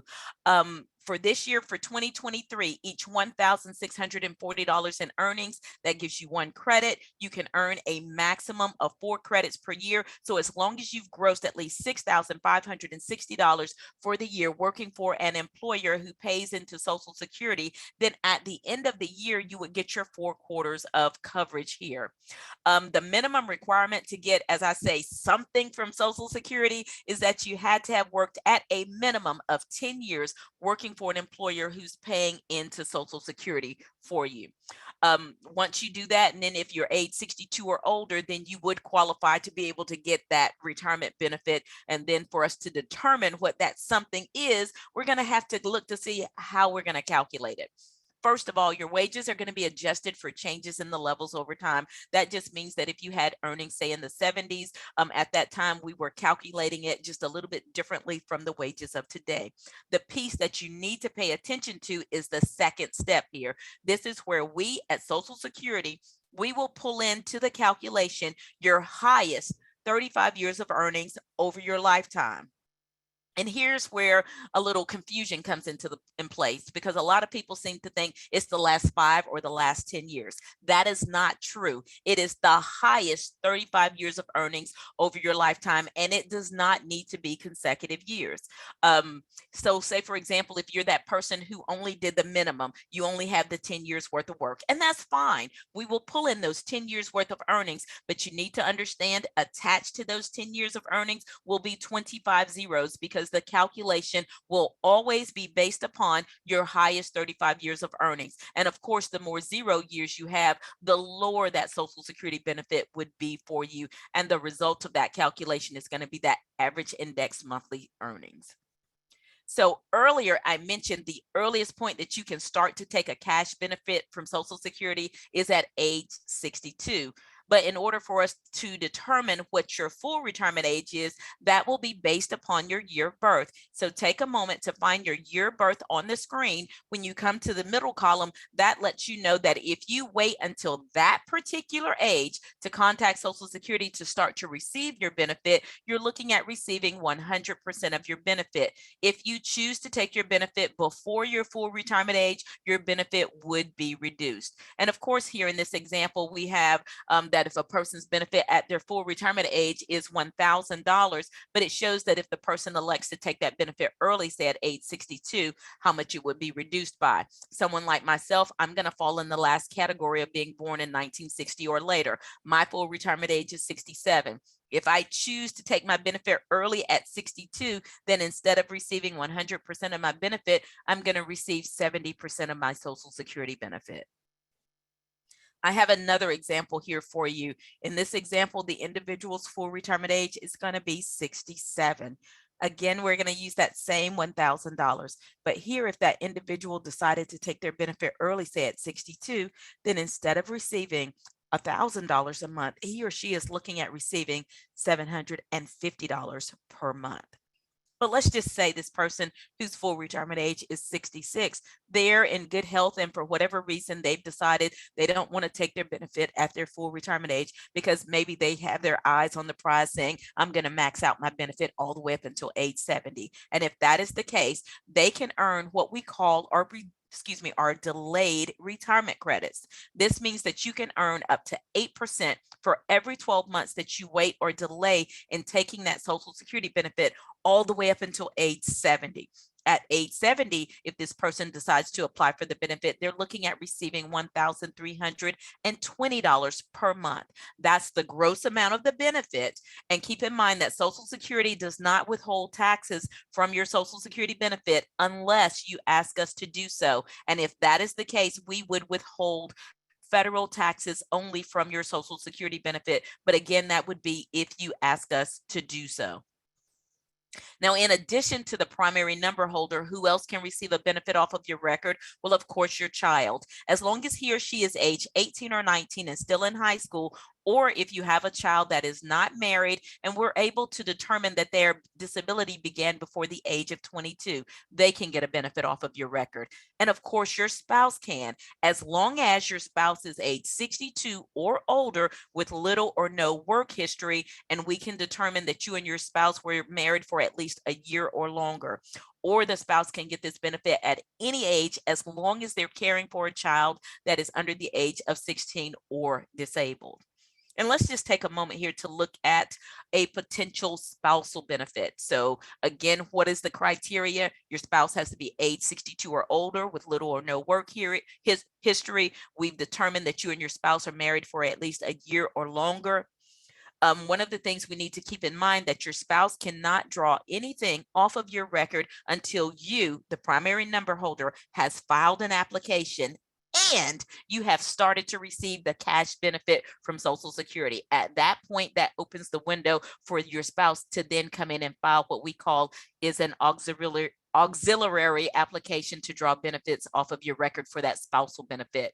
And if they do, then the most that your spouse can ever receive off of your record is up to half of whatever your benefit would be at your full retirement age. Again, this does not include those delayed retirement credits. The most they can ever get is up to half of whatever your benefit would be at your retirement, at your full retirement age. But in order for your spouse to be able to receive up to half of your benefit, your spouse has to be at his or her full retirement age.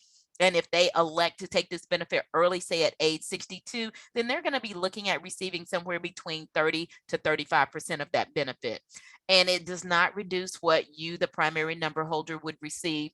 That's a common misconception that a lot of people have about the spousal benefit. It does not reduce what the primary number holder would receive. And one of the things that we do at Social Security is we look to see what can your spouse get off of his or her own record first. If their amount is less than half of your amount, then they're going to get that little bit from their record. We can add to it a little bit from your record to get them up to half. But again, that is only when your spouse is at his or her full retirement age. And let's just take a moment for those of you who are on the call here who are married to take a moment to find your spouse's year of birth. The next column is going to show what your spouse's full retirement age would be.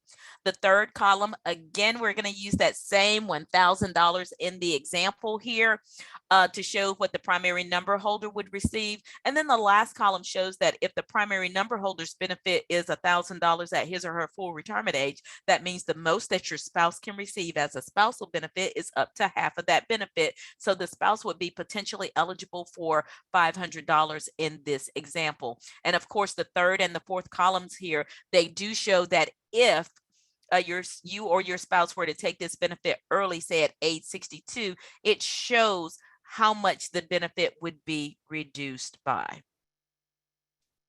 In addition to a current spouse, a former spouse may be potentially eligible to draw a benefit from your record. In order for them to do so, they got to meet certain criteria. You have to have been married to that person for 10 years or longer. And when I say 10 years of marriage, I'm talking about 10 consecutive years of marriage.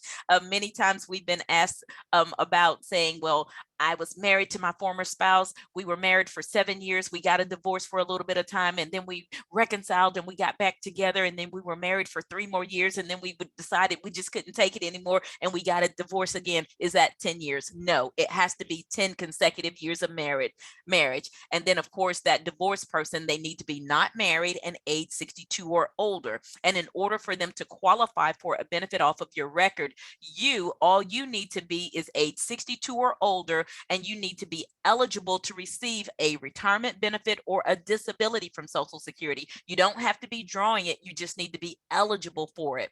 But again, what are we going to do for that divorced spouse? Well, number one, we're going to look to see what can they get off of their own record first. Once we look to see what their amount is, if their amount is less than half of yours, then we can combine the two amounts to get them up to half of your benefit amount. But again, that is only if that divorced spouse is at his or her full retirement age. And I do have a couple of examples here. First up, I have Ricky and Lucy. In this example, Ricky, he's already applied for his benefit and he's receiving $1,200 a month from Social Security. Half of that is $600. His wife, Lucy, she's ready to file for benefits. So when she comes in, we're going to look to see what can she get. And we notice that off of her own record, she's eligible to receive $1,000 a month. Well, when we do the comparison, we know that 1,000 is greater than 600. And as a result of that, because Lucy can get a larger benefit off of her own record, she would not qualify for a spousal benefit in this scenario because she's going to get more money off of her own record. But let's take a look at our second example here with Luke and Laura. In this example, we have Laura who's ready to file for benefits and she's eligible to receive $1,800 a month. Half of that is $900. Her husband, Luke, he's been receiving benefits for a while now off of his own record. And now because Laura has filed that application and she has started to receive her $1,800 a month, this opens up the window of opportunity for Luke to be able to receive an additional $300 from Laura's record to get him up to half of her benefit amount, because 6 plus 3, that's 9.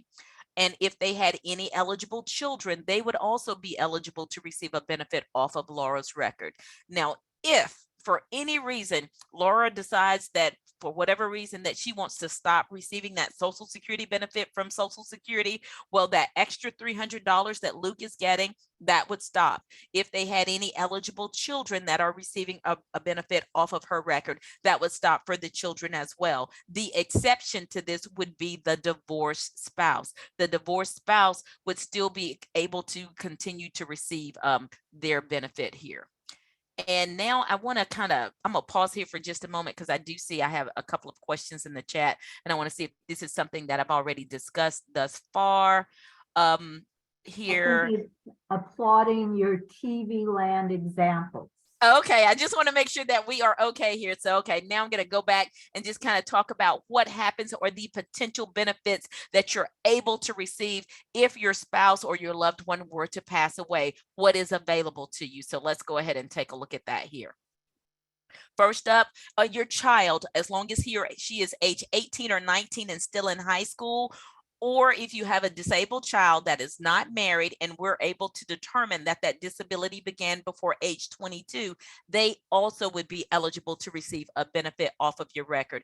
Then, of course, we have the widow, the widower, or the divorced widow or widower. So what potential benefit are they able to receive? Well, of course, if they start to receive the benefit as early as age 60, it's going to be reduced. Or if you decide to wait until your full retirement age, you can do that as well. Or you can decide to take a benefit at any age, just as long as you're caring for a child that is under the age of 16, or if you have that disabled child. Then the last bullet here talks about that divorced widows and widowers may qualify for the benefit. All we're saying here is that divorced spouse, they must meet the divorced spouse criteria, meaning that they had to have been married to this person for 10 years or longer. They are currently not married and age 62 or older in order to qualify for this survivor's benefit. So when we're talking about the survivor's benefit, exactly what is the benefit here, or what are we talking about? So if a person comes to Social Security to apply for a survivor's benefit at age 60, then they're going to be eligible to receive approximately 71.5% of the deceased worker's amount. Then when this individual turns age 62, we at Social Security, we need to come back around, take another look to see, can this person get a higher benefit off of their own record at 62? And if that is the case, we would switch you to the higher record. Now, if you wait until age 62 to come and apply for this survivor's benefit, you're looking at receiving 82.5% of the deceased worker's amount. Or you may decide to wait until your full retirement age, and this would mean that you would be eligible to receive 100% of the deceased worker's amount. Also, this gives you an opportunity to leave your own benefit alone. Let it continue to grow up until age 70. Then at age 70, we at Social Security, we got to swing back around, take another look to see, can you get a higher benefit off of your own record at age 70? And if that is the case, we would switch you to the higher record. And the last bullet here just talks about that full benefits are available to the widow, the widower, and the divorced widow or widower. All we're saying here is if the person who passed away, if they had a current spouse, they would be potentially eligible for a benefit as long as they meet the duration of marriage. Then if they were divorced from someone who meets the divorced spouse's criteria, they also would be eligible to receive a benefit off of the record. So they both could draw a potential benefit here. Another common question that we get at Social Security is about whether or not a person can work while receiving a cash benefit from Social Security. People always want to know, can I go back to work while I'm receiving my Social Security? The answer is yes, you can, but you need to understand what are you up against. So if you are under your full retirement age, meaning you started to receive that cash benefit from Social Security at age 62 or before you reach your full retirement age, for this year, for 2023, the earnings limit is $21,240 for the year. If we break that down, that's going to be $1,770 for the month. As long as you don't go over, you're good to go. But if you do, then what's going to happen is we at Social Security, we're going to send you a letter in the mail letting you know we paid you too much money. And then we're going to ask you to pay us back $1 for every two that you went over. Now, in the year where you're going to reach your full retirement age, that earnings limit is going to go up. It goes up to $56,520 for the year. That's for this year. And I got an extra zero in here. I apologize for that. But when I break it down on the monthly amount, that's going to be $4,710 per month. Again, as long as you don't go over, you're going to be good to go. But if you do, this time you have to pay us back $1 for every three. So let's just say, for example, that I'm going to hit my full retirement age this year in August. That means from January 1st through July 31st, I can work and earn up to the $56,520 for the year. Then when August comes around, because that's my birthday month, and it doesn't matter if my birthday is later in the month, as soon as August 1st comes around, there is no limit to how much I can work and earn. I can make $1 million. Social Security will not care. The other thing that I like to highlight here with regards to the earnings limits that you see on the screen, when I am talking about these numbers here, I am strictly talking about you going back to work, working for an employer who is going to be paying your FICA or Social Security taxes for you. Or if you decide to go into business for yourself and you're self-employed and you're paying your self-employment taxes, these earnings limits do not include your pensions, annuities, 401ks, interest, dividends, rental income, whatever else that you can imagine.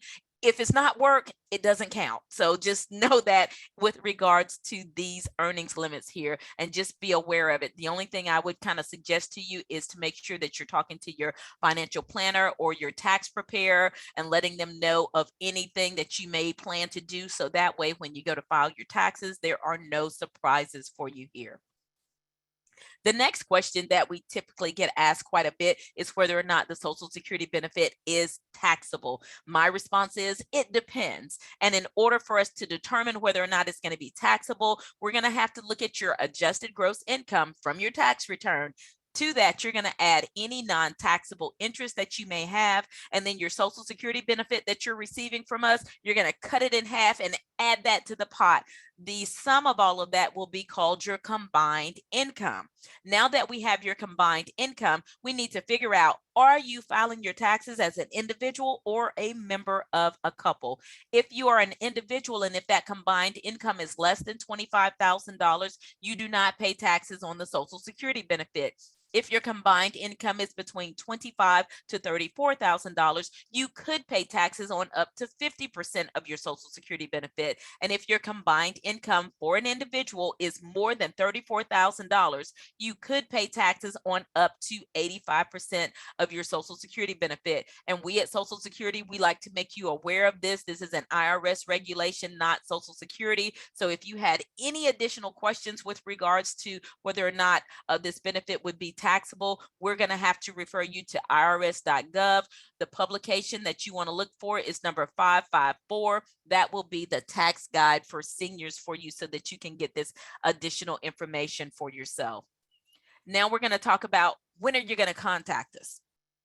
So when it is time for you to file for either a retirement benefit or Medicare, the earliest that you can start the process with Social Security is 3 months before you're ready for that benefit to be activated. So 3 months in advance is the earliest that you can apply for your retirement, and 3 months before you start Medicare is the earliest to contact Social Security. The easiest way to file your application is, of course, by utilizing your My Social Security account by going to our webpage at socialsecurity.gov. You're going to log into your secure My Social Security account, and then you're going to just pluck away and complete that application. And what's great about filing it online is that if you decide to take a break during the process, you can stop, go out of it, come back in with the secure code for you to get back into your application, and then you can finish processing it.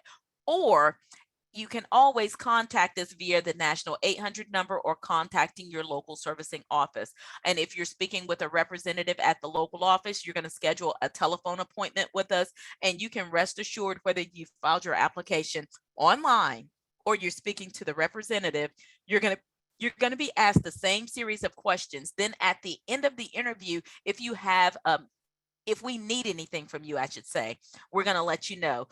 What we may ask you for is a marriage certificate, a divorce decree, financial information to establish your direct deposit. We're going to tell you how to get that to us. If you filed online based upon your zip code, that is going to tell you what local servicing office you need to get that information into. And of course, if you're speaking to a claim specialist, then they're going to direct you on how to get that information to them so that they can finish processing your claim for you. Now, usually at this point in the presentation, I tell everybody to perk up and listen now, because if you haven't listened to anything that I've said thus far, now you want to perk up and know, when are you going to get your money? A couple of things we need to discuss here is, number one, Social Security. We don't pay for partial month's benefits. You have to be that age throughout the month. So say, for example, if you were going to file for that benefit at age 62, if your birthday falls on the first or the second day of that month, we give you credit for that month.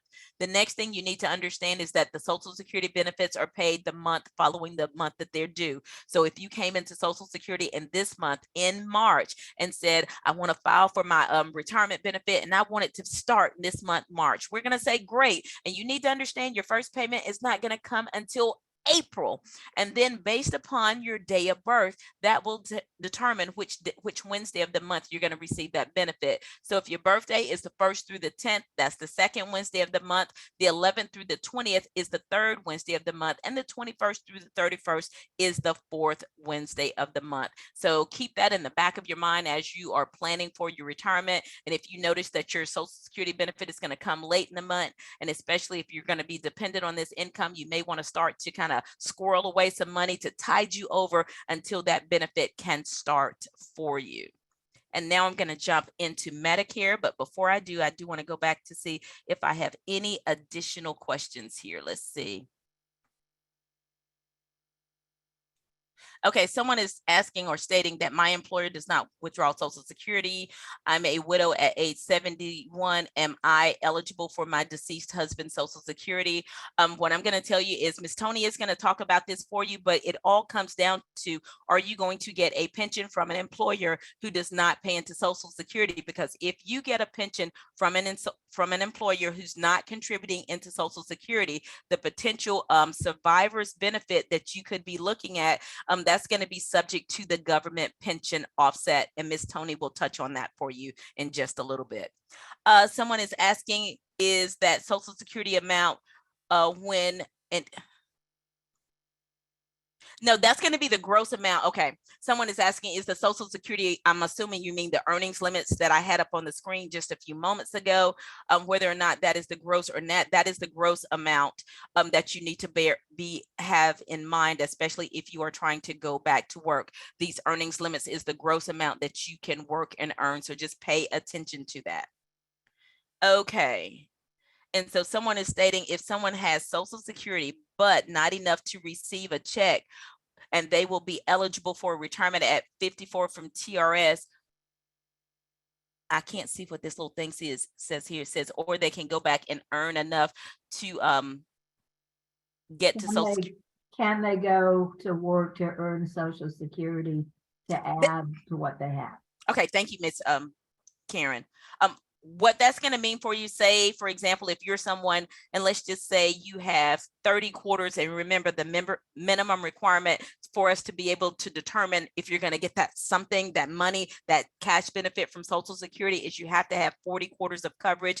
So if you only had 30 in my example, that means that you need 10 more quarters of coverage. Remember, you can earn up to 4 per year. So you could go back to working somewhere part-time, just enough to get you what we call you to be insured for about 2.5 years, because each year you're going to earn 4 quarters. So in 2 years, that would be 8. And then if you work another half a year, that would get you up to your 10 quarters of coverage. And at that point, we would be able to calculate or to determine how much that potential Social Security benefit would be. So yes, you can go back to work and get it. And even if you are receiving your teacher's pension or that compensation, you can still go back to work and get those quarters of coverage to qualify you for that benefit.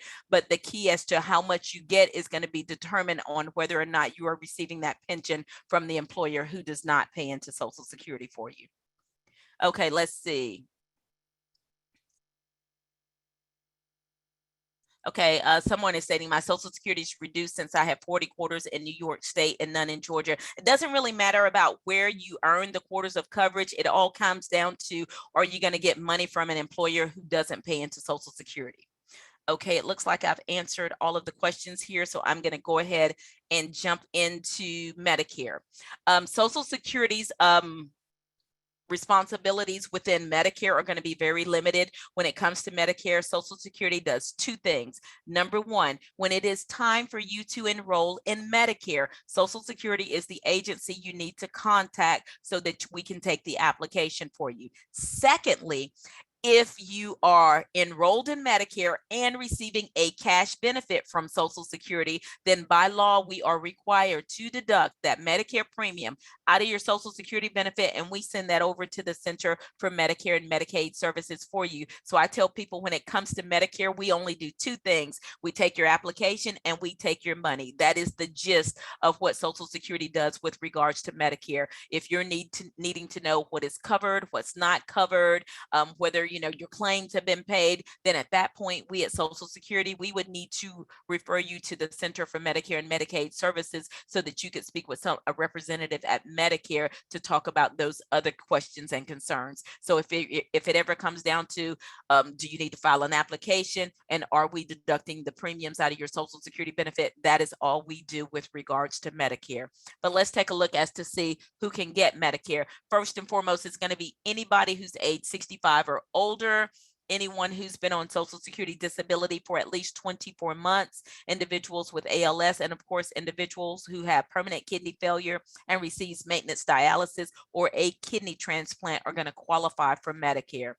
With Medicare, there are 3 different enrollment periods that we need to pay attention to. The first is the initial enrollment period, or sometimes you may hear it called the IEP. What this is your very first chance or opportunity that you can enroll in Medicare. This is a 7-month window. It starts 3 months before you reach age 65, your birthday month, and 3 months after. That's your very first chance that you can enroll, and we consider that timely enrollment. The next enrollment period that you need to be aware of is called the special enrollment period. And with the special enrollment period, this is going to be for those individuals who are age 65 or older. And as long as you are covered under a group healthcare plan, either your own or your spouse's, then when either you or your spouse leaves work, you have an 8-month window to contact Social Security to enroll in Medicare, and we consider that timely enrollment. And with the special enrollment period, you may hear that being called the SEP.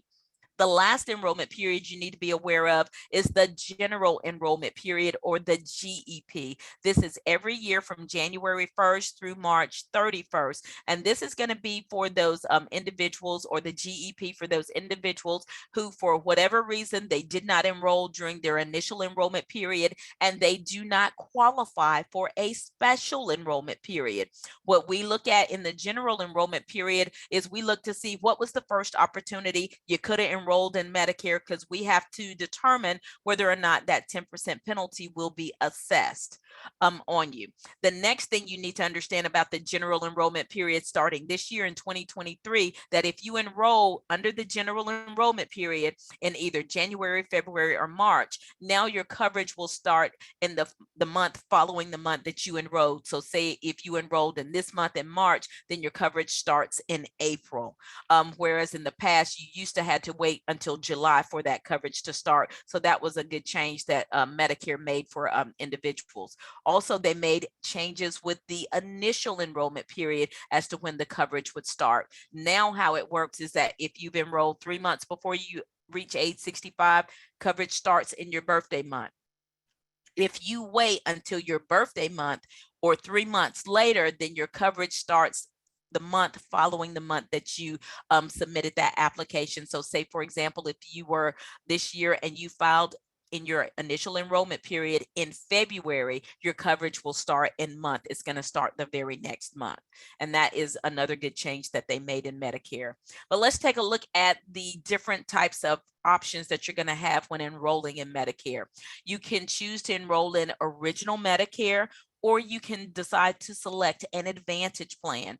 Under Original Medicare, what that is going to encompass is going to be Part A, which is your hospital insurance.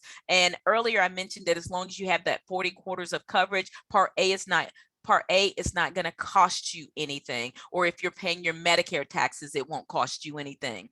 But if you don't have enough quarters of coverage to qualify for free Part A, then you would have to pay a monthly premium for Part A. Roughly, I want to say that monthly premium is somewhere in the neighborhood of $475 per month if you had to pay for Part A. Part B, everybody has to pay for Part B. No exceptions. Everybody got to pay for Part B. The base premium for Part B is $164.90. If you are a higher wage earner, if you make a little bit more money than other people, then you may have to pay an additional surcharge in addition to the base premium. And I'll mention that in just a few moments here. In addition to Part A and Part B on the Original Medicare, you can choose to add a Part D prescription drug plan. The average cost of that plan is running roughly about $34 a month, and that is in addition to the Part B premium.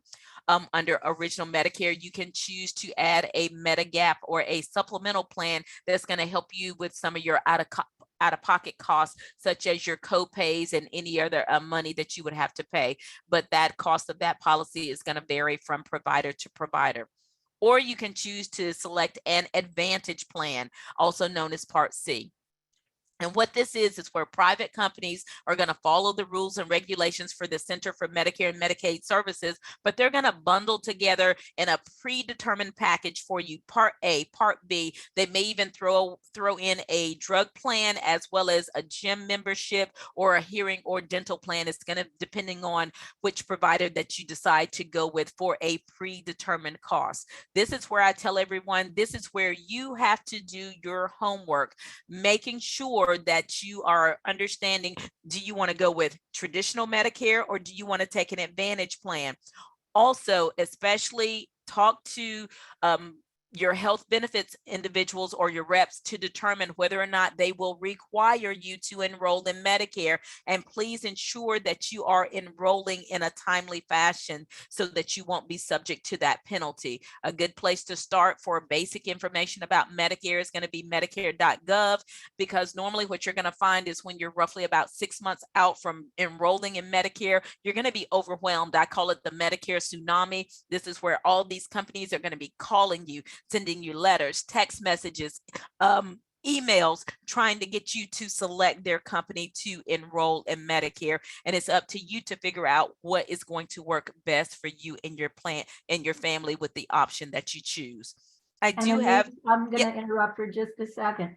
If you hear nothing else from me today, do not go off the state health benefit plan, because once you do, you will not be able to get back on.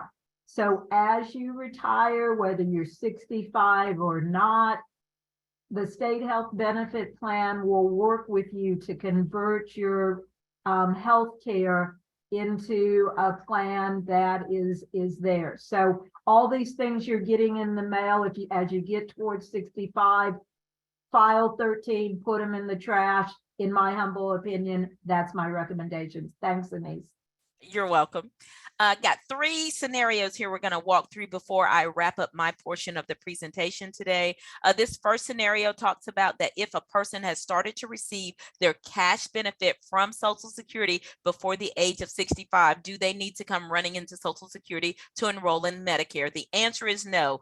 3 months before you attain the age of 65, we're going to send you a letter in the mail letting you know that we have enrolled you in Medicare. You're going to get your red, white, and blue card in the mail. And then the next thing you're going to notice is that we're going to start to take those premiums out of your Social Security benefit for you. So you don't have to do a thing here. We're going to take care of all of that for you.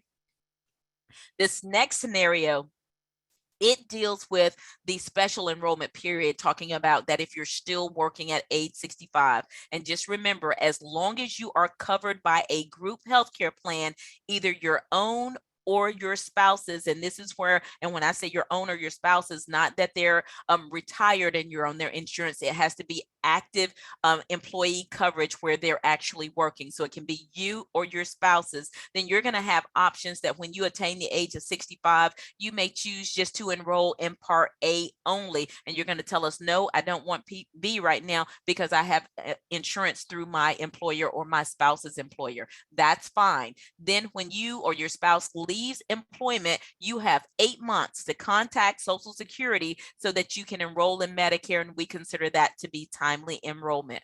Also, please pay attention to the note that is in the middle of the screen here, that if part of your benefits package is a high deductible health savings account, you must stop putting money into that account 6 months before you can enroll in Medicare Part A, because if you don't, you're going to be subjecting yourself to tax liability from the IRS. Again, this is not a Social Security regulation. This is IRS, and make sure that you are not putting anything else into that account, especially if you're trying to enroll in Medicare. One of the things that we try to suggest to people, especially if they're still working and then they're transitioning into retirement, is we tell you at least a couple of months before you retire, go ahead and go to our webpage, download a couple of forms so you can get those completed. So that way, if you're going to enroll in Medicare, you can make sure that everything is in place. So there's a smooth transition and there's no lapse of coverage. The first form that you're going to need to have someone in your HR department complete for you is called the L564. This is the employer form. This is where they will verify for us at Social Security When did your health coverage start, and the expected end date of that coverage, because that will tell us when to start the clock for the 8-month period for you to come back to us. The next form that you have to complete is the CMS Form 40B, the actual application. This is where you're going to check the box. Yes, I want Part A, or yes, I want Part B, whatever you're deciding to do.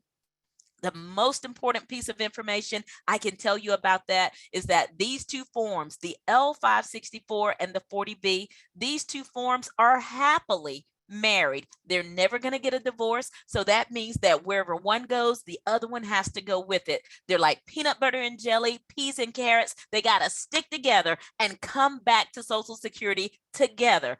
If you send one of these forms without the other, there is nothing that we can do until we get that other form in. And at the point that we get the second form in, that is where we will process it from and make your coverage effective from when we receive the second form. We will not go back and make it retroactive. We can't do that. And again, I just want to reiterate to everyone that failure to enroll timely, that it could result in a 10% penalty for every 12 months that you wait or delay in enrolling in Medicare.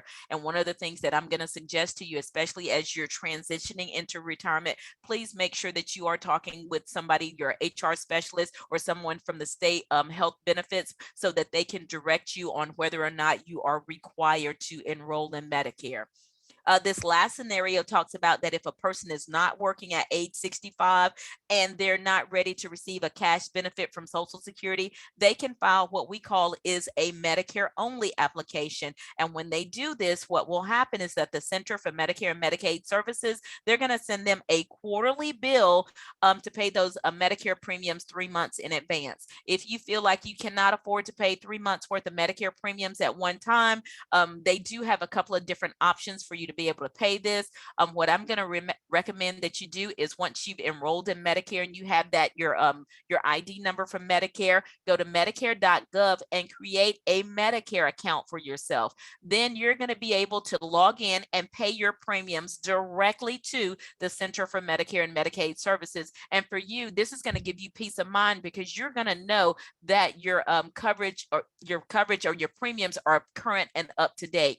The other option is called Medicare Easy Pay. Again, you're going to go to their webpage and you're going to download a form and complete it and send it back to them with financial information from either a checking or a savings account for them to debit that account on a monthly basis for you. But it's just very important that you do one of those options. Here on the screen is you're going to see a sample of one of our web pages, which will provide to you the links to the CMS Form 40B and that L564.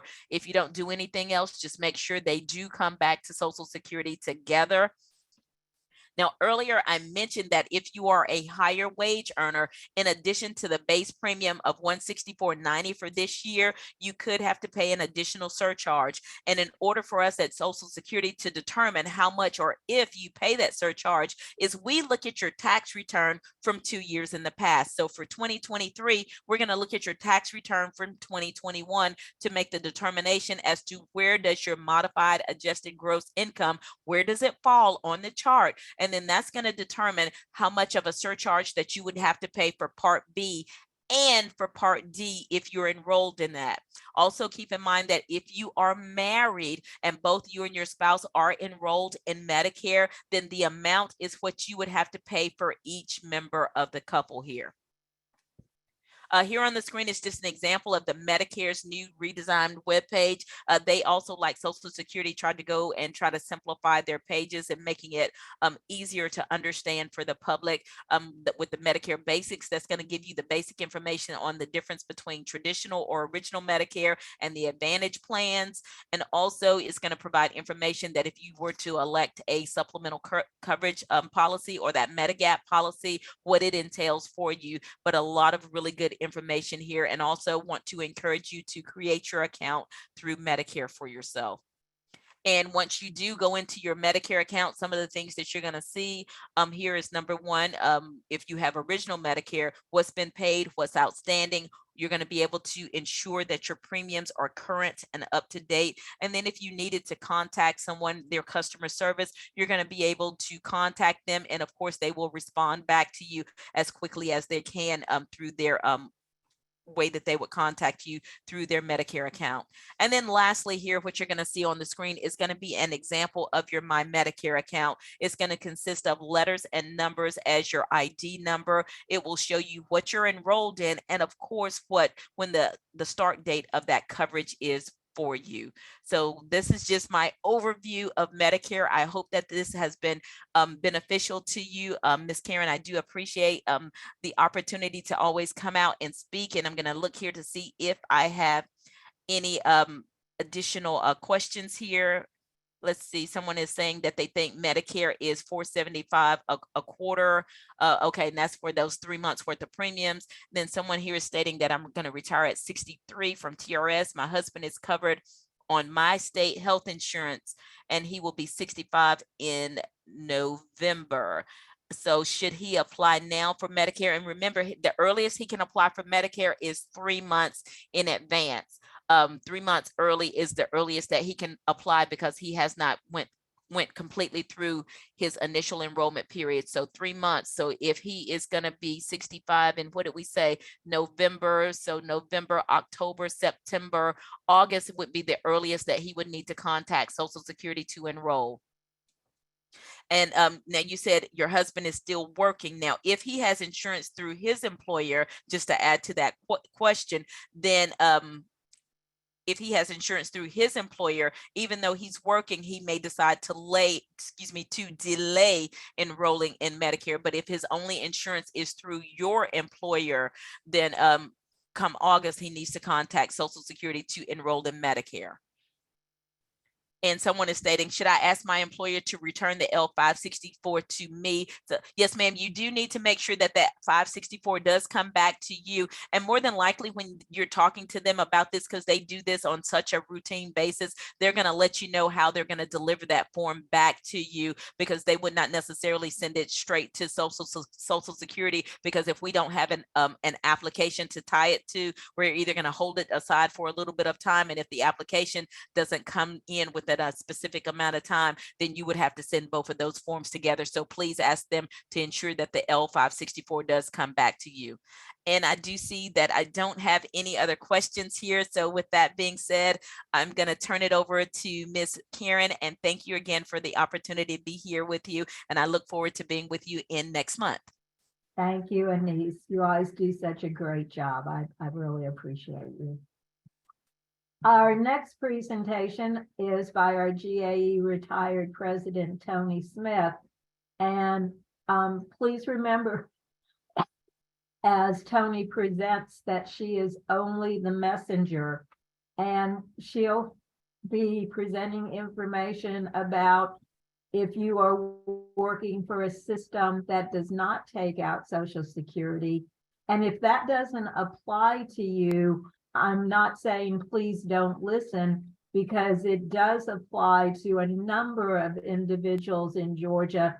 And Tony will share what we need to do to try and level the playing field so that we all will receive Social Security benefits. So Tony, thank you for being here.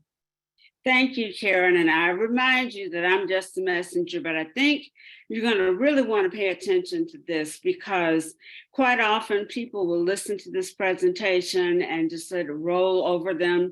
And then when they come to the moment that they are trying to receive benefits, they run into GPO and WEP, and they're blindsided by it because they just weren't listening. I had a conversation with the member earlier this year who just finally got it, that she is not going to get any spousal benefits and that she is not going to get her full Social Security.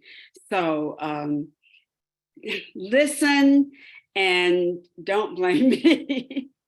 Okay. Remember that Ms. Anise said that you have to have 40 credits, 10 years working, 4 credits a year, to earn your Social Security benefits. If you work less than 10 years, if you have less than 40 credits, then no Social Security benefits based on your work record.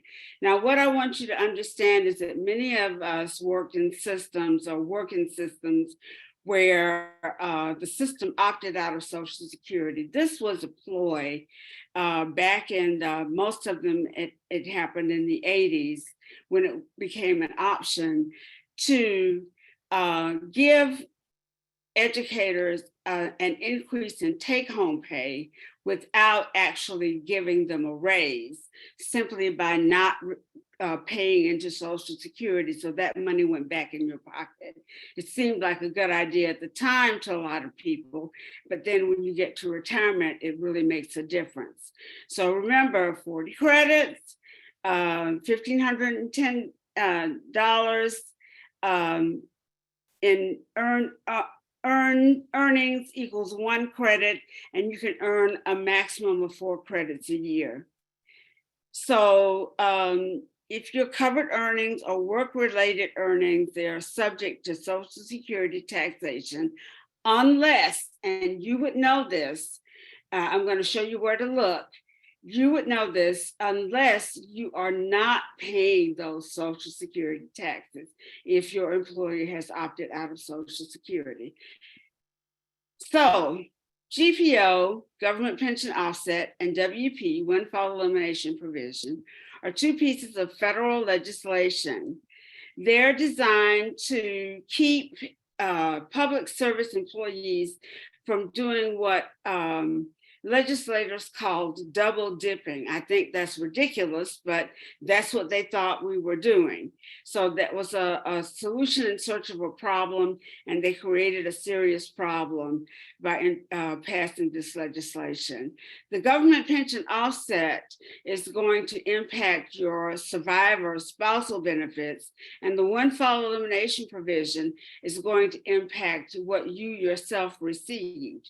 Many of us worked jobs, more than one job, maybe worked in the summer doing something different, or had a side hustle, or came into teaching as a second career, and we had paid into Social Security and earned our 40 credits. So we're entitled to those benefits. But guess what? The windfall elimination provision says if your main gig pays you a pension and you worked in a system that did not collect Social Security, pay Social Security taxes, then you may be affected, you will be affected by the windfall elimination provision, where a reduction in your Social Security benefits. Unless, and remember, the 35-year rule, unless you paid into Social Security for 30 years or more. There are many states impacted. Georgia is one of them. And we need to understand that Georgia, Texas, Kentucky are states where it's not consistent across the board. It really depends on what school system you work in, because there are school systems in Georgia, not many, but there are school systems in Georgia that do deduct Social Security taxes from your income. So you're paying Social Security and you're paying your 6% teacher's retirement. And so that eats into your take-home pay, but it makes a big difference when you retire. There are over 56,000 people impacted by the windfall elimination provision, and over 20,000 people, really more than that, who are impacted by the government pension offset. And Georgia ranks 8th in the number of residents impacted by WP and GPO.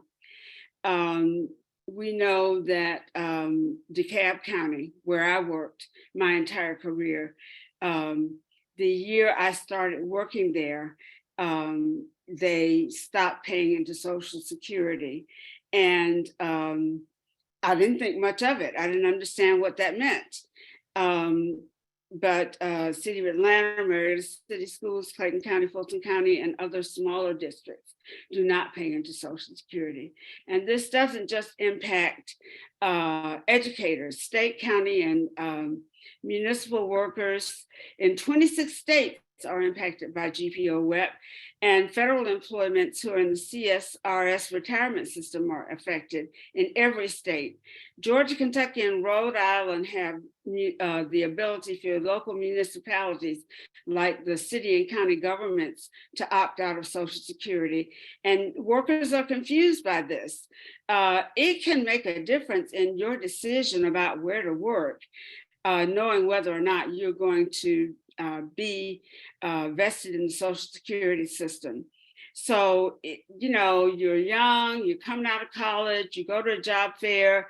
They're not going to say we don't pay into Social Security, so you will be impacted by the windfall elimination provision. They simply want teachers. They want qualified bodies in the classroom. And then you later find out that you are not paying into Social Security and you're going to be impacted by WEP. Firefighters, police, postal workers, air traffic controllers, government employees hired before 1983, and some state, county, and local and special district workers are penalized by GPO-WEP. Even a foreign pension can reduce or eliminate Social Security. All right, so let's talk about the windfall elimination provision and how it can affect your retirement benefits. If you work with an employer that doesn't withhold Social Security taxes from your salary, any retirement or disability pension can be used to reduce your benefits. People who collect a non-covered pension from a job, but who also did enough covered work in other jobs to qualify for Social Security, that's like me. I always had a side hustle, and teaching was a second career for me. So I had earned my 40 quarters before I started teaching, and then I paid into Social Security as a part of my side jobs. Those benefits are still reduced because I worked in a system that did not collect Social Security taxes. The intent was to remove an unintended advantage for workers who collect non-covered pensions, but also did some covered work in jobs that paid into Social Security. So look at your digital pay stub, and you can see whether or not Social Security taxes are being withheld.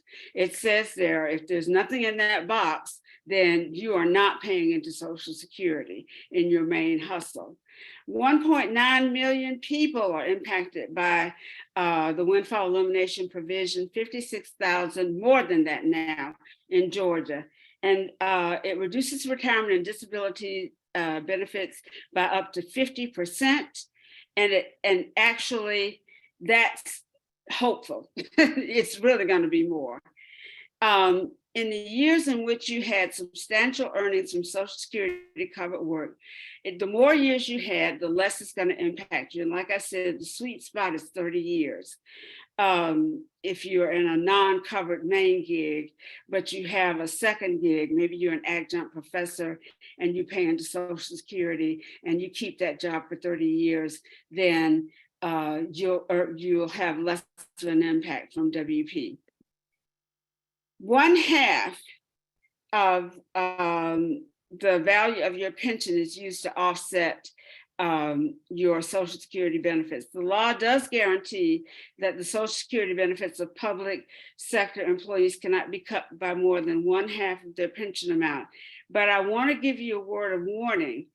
After your Social Security benefits are cut that you earn from another gig, then remember that your Medicare payments have to come out of that. So it's actually going to feel like more than 1/2. My earned benefits are about $1,000 and something a month.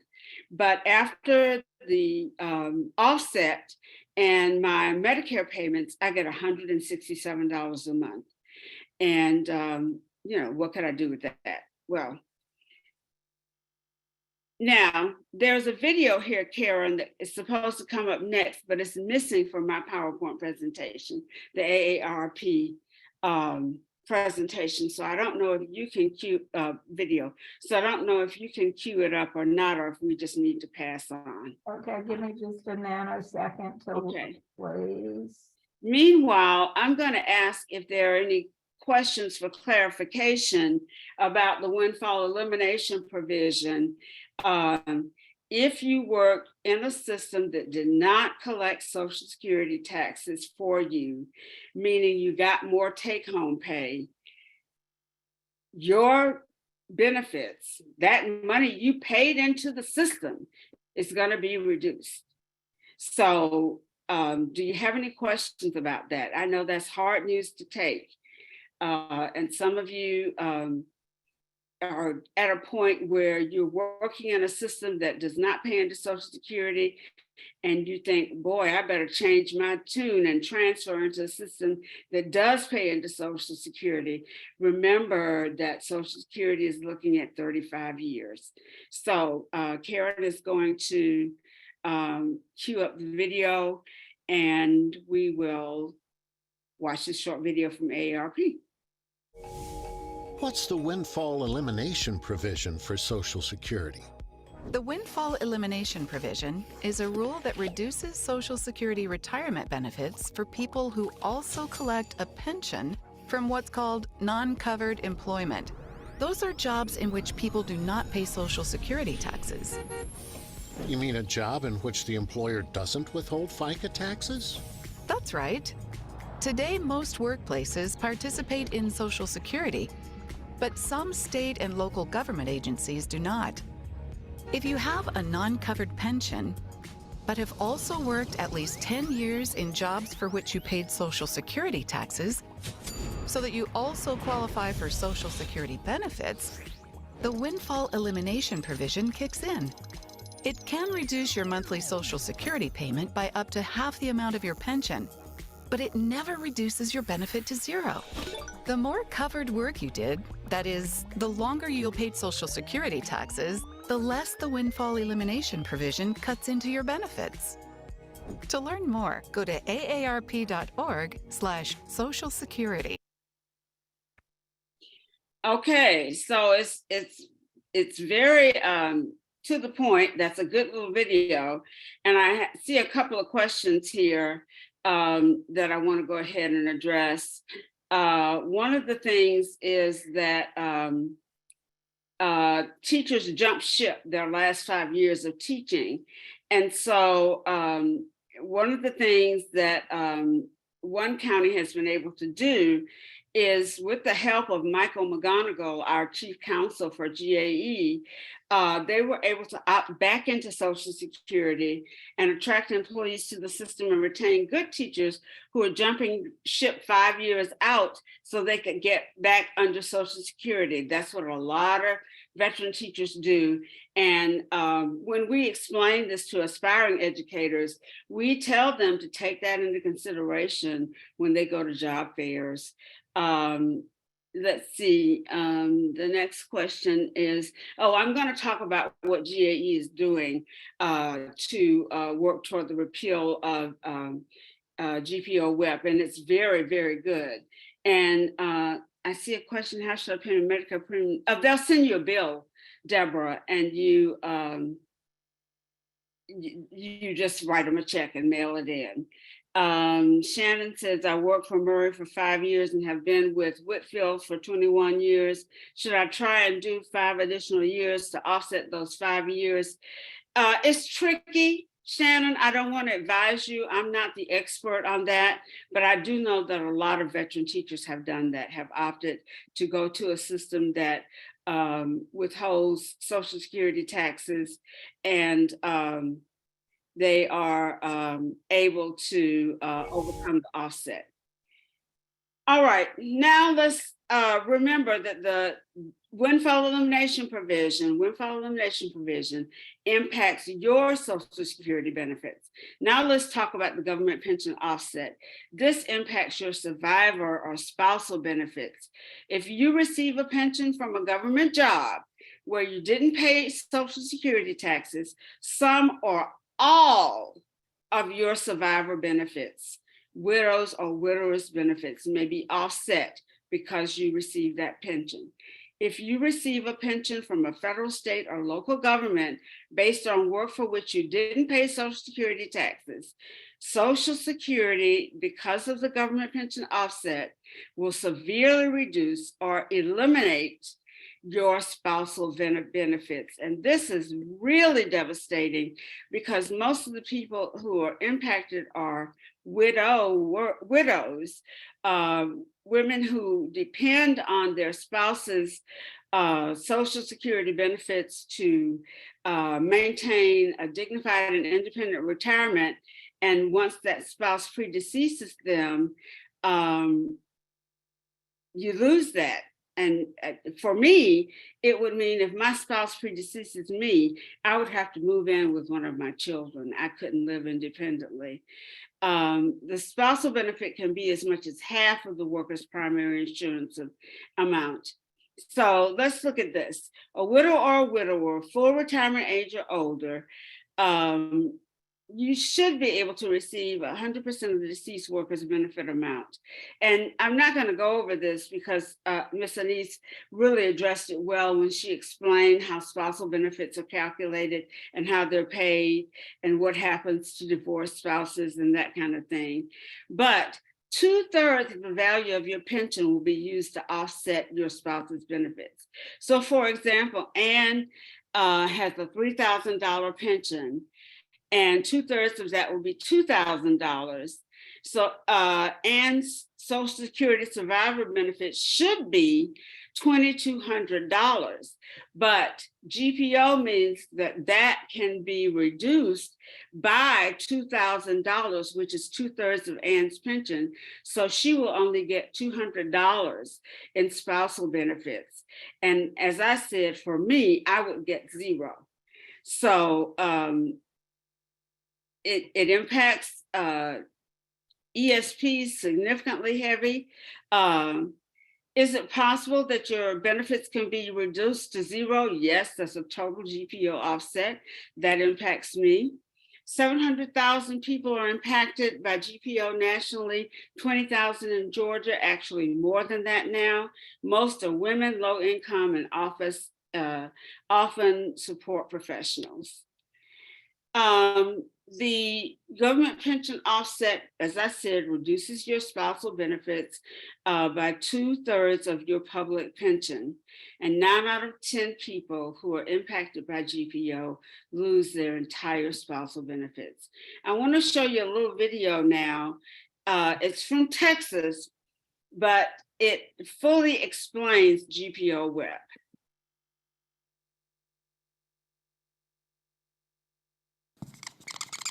Oh, can you hear? Meet Kim. Can you Kim is hear? an assistant principal at a middle school. She's been a TRS member for 12 years. Before becoming an educator, Kim worked as a public librarian for 11 years. While working for the city, Kim paid into the Social Security system. Since she began working for her school district, Kim has not paid into Social Security. Like most Texas school districts, her district does not participate in Social Security. That means Kim is only eligible for Social Security benefits based on her previous employment with the city and through her spouse, who has paid into Social Security for his entire career. Kim is currently reading up on 2 Social Security provisions that could reduce or even eliminate her Social Security benefits. The Windfall Elimination Provision, also known as WEP or WEP, and the Government Pension Offset, or GPO. Because Kim will receive a TRS pension for employment in which she did not pay Social Security taxes, the Social Security benefits she earned from her previous employment could be reduced by the WEP but not totally eliminated. The amount of the reduction depends on the amount of her earnings and the number of years she paid Social Security taxes. The GPO, however, could offset or even eliminate Kim's spousal benefits if she retires from her current employer. The GPO will reduce her spousal Social Security benefits by 2/3 of her TRS pension. If 2/3 of Kim's TRS pension exceeds the amount of her spousal benefits from Social Security, she will not receive a spouse or widow's Social Security benefit. If you or your spouse has paid into the Social Security system, contact a Social Security representative to determine if the WEP or GPO apply to you. Ask if there are any exceptions to the GPO that could eliminate the offset to your spousal benefits. Be prepared to balance out the potential effects of these provisions with personal savings when you retire.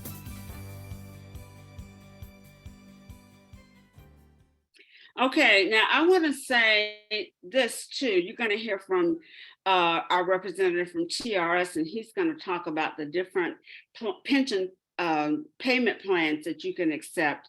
Because I am impacted by GPO, I chose to get a pop-up, which means I don't get full pension benefits now, but if my spouse predeceases me, then the amount I receive will pop up to full pension benefits, which will increase my income. Don't want that to happen. Now, all of this is disheartening, but there is hope. We're working very hard to bring fairness to Social Security. There are efforts to repeal GPO WEP, and we need your efforts to join ours because we absolutely positively have got to lobby, call, write, visit our representatives in Congress to get them to understand how hurtful and unfair this legislation is. GAE has been working on this for quite some time, and NEA, this used to be on the front burner for NEA, and NEA retired, and then somehow they they started to backslide, and they got frustrated and moved it off the stove, so to speak. And I know that I participated in an NEA retired executive council meeting, and I really let them have it for not making this a front burner issue.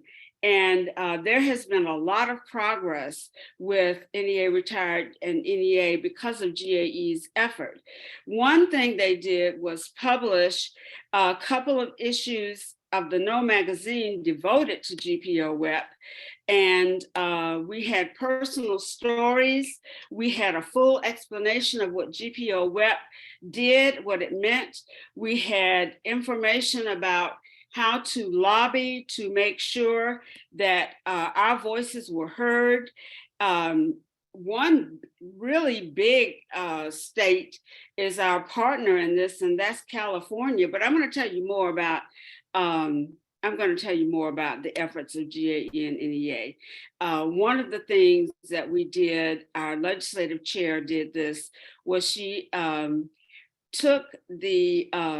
got copies of the No magazine for every member of the Georgia House delegation. And she asked me to write a letter to accompany it and mailed it to them in Washington and said, please pay attention to this. It's impacting your constituents in a very negative way. We were able to move the needle for some representatives to become co-sponsors of HR House Resolution 82. And we thought it was going to move, but unfortunately, the then Speaker of the House, Nancy Pelosi, wouldn't bring it to the floor for a vote. So we're back really to square one with that. One of the things we also want to do is to make sure that our aspiring educators understand the issue and make good employment decisions based on the information they receive. So we try very hard to work with our aspiring educators. Linda Wolf Smith, our legislative chair, wrote another successful grant that will allow us to partner with aspiring educators. And a big part of what we will do with that partnership is make sure they fully understand the impact of GPO WEP on their employment decisions. We are partnered with the American Alliance of Retirees, and that's not right, but we are partnered with them to join the national effort where all of the states, the 15 states that are impacted, come together and work toward the repeal of GPO. Honorable representatives, please help. retired public servants, including educators, law Tony, enforcement, this firefighters, and video foreign, was for municipal, last state, and year. federal. So Okay. Well, let me tell you what's happening now in Congress. House Resolution HR 82 is active again, and we need all of the Georgia delegation to sign on as co-sponsors. Right now, we've got Austin Scott, Sanford Bishop, and Nikita Williams are co-sponsors. We need to remind Hank Johnson, he is supportive of it. We just need to remind him, and David Scott and Rick Allen, they have not yet signed on as co-sponsors. There are 5 returning resolutions who didn't sign on last year: Buddy Carter, Drew Ferguson, who is chair of the Social Security Subcommittee in the House Ways and Means Committee. And then there are 2 new representatives that we need to reach out to: Mike Collins, who replaced Jody Heiss, who was a co-sponsor, and Rick McCormick, who replaced Carolyn Bordeaux, who was a lame duck and chose not to co-sponsor the bill. We need to reach out to them. According to the legislative workshop, 39% of the House are on board as co-sponsors who, you know, we had enough. And now we've got to go back and start this process over again. In the Senate, S 597 was introduced a week or 2 ago by Sherrod Brown. And we are now working vigorously to get Senators Ossoff and Warnock to sign on. Now, our NEA director, Jeff Hubbard, indicates that Ossoff is a hard sell. So we really have to push him. he signed on at the end of last week. Oh, excellent, excellent. And of course, we need to thank all of those people who have signed on as co-sponsors of those pieces of legislation. So on our next In the Loop, we'll put a link to a sample thank you email that you can just copy and paste, and the names of those people who have signed on as co-sponsors for the Georgia delegation, for you to thank them and ask them to please work with their colleagues in the House and the Senate to get these pieces of legislation voted on. We've met with representatives from our senators' offices. You see that GAE Retired is in the House. Our Vice President Doris Glover and Judy Polachek, who's the chair of Organization of DeKalb Educators Retired. There's our NEA director. And I want you to know that our NEA director and our GAE president, Lisa Morgan, and Jeff Hubbard are, when they go to the Hill to lobby, even if it's not in their talking points, they make sure to bring GPO up when they go to lobby. They keep this on the forefront.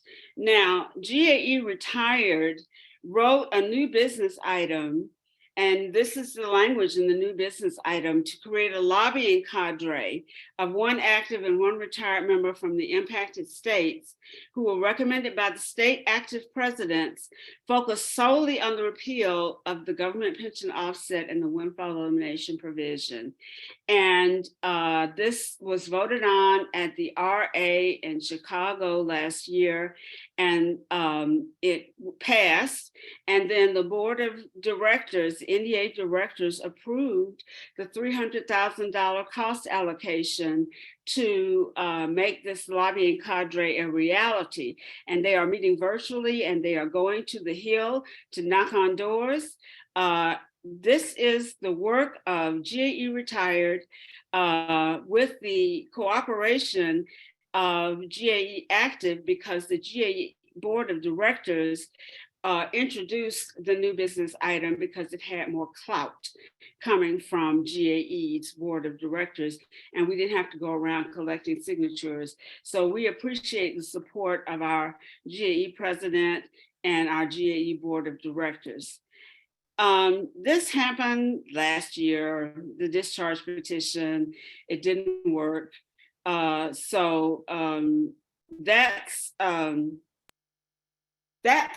where we are. That's the bad news.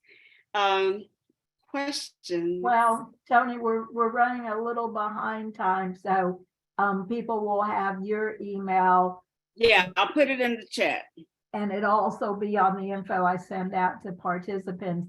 And Shannon, yes, we can go through and maybe not the automated form, but we'll see what we can do to contact our members of Congress. And Tony, thanks for being the messenger.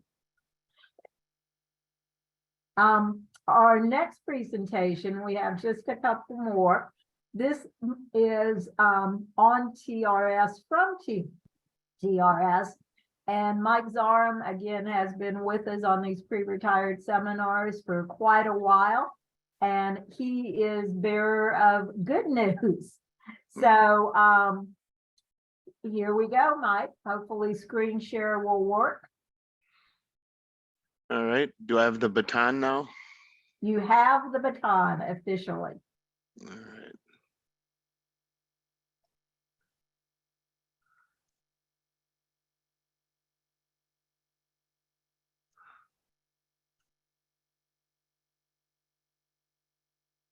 And I can see your PowerPoint. Okay, so hello everyone. Some slides here showing our QR codes for participation in social media. We're on Facebook now. We're getting very hip. We're also on YouTube, and we have a lot of podcasts and live streaming there now. And now we'll hop into the show. You see the 1, 2, 3 there, Karen? You do? Okay, good. We're in sync. Today I'll talk about the different payout options that are available through TRS. We'll look at what's called creditable service. The more of that kind of service you have, the larger your benefit's going to be from TRS. And then we'll finish up the show talking about beneficiaries. And we'll be happy to entertain your questions at the end. If you want to get a question into the chat box now, you know, we can pick them up when I've finished. You deserve a great benefit being a public school teacher. You know that. And, you know, as I travel the state and meet with a lot of licensed financial advisors, certified financial planners, they all say the same thing. They wish they personally had the TRS pension. So it's hard to get a better endorsement than that. I think conceptually, it's important to understand that what you get from TRS has nothing to do with the stock market. It can go up or down, your benefit's the same. Also, your TRS benefit has nothing to do with how much money you put into it.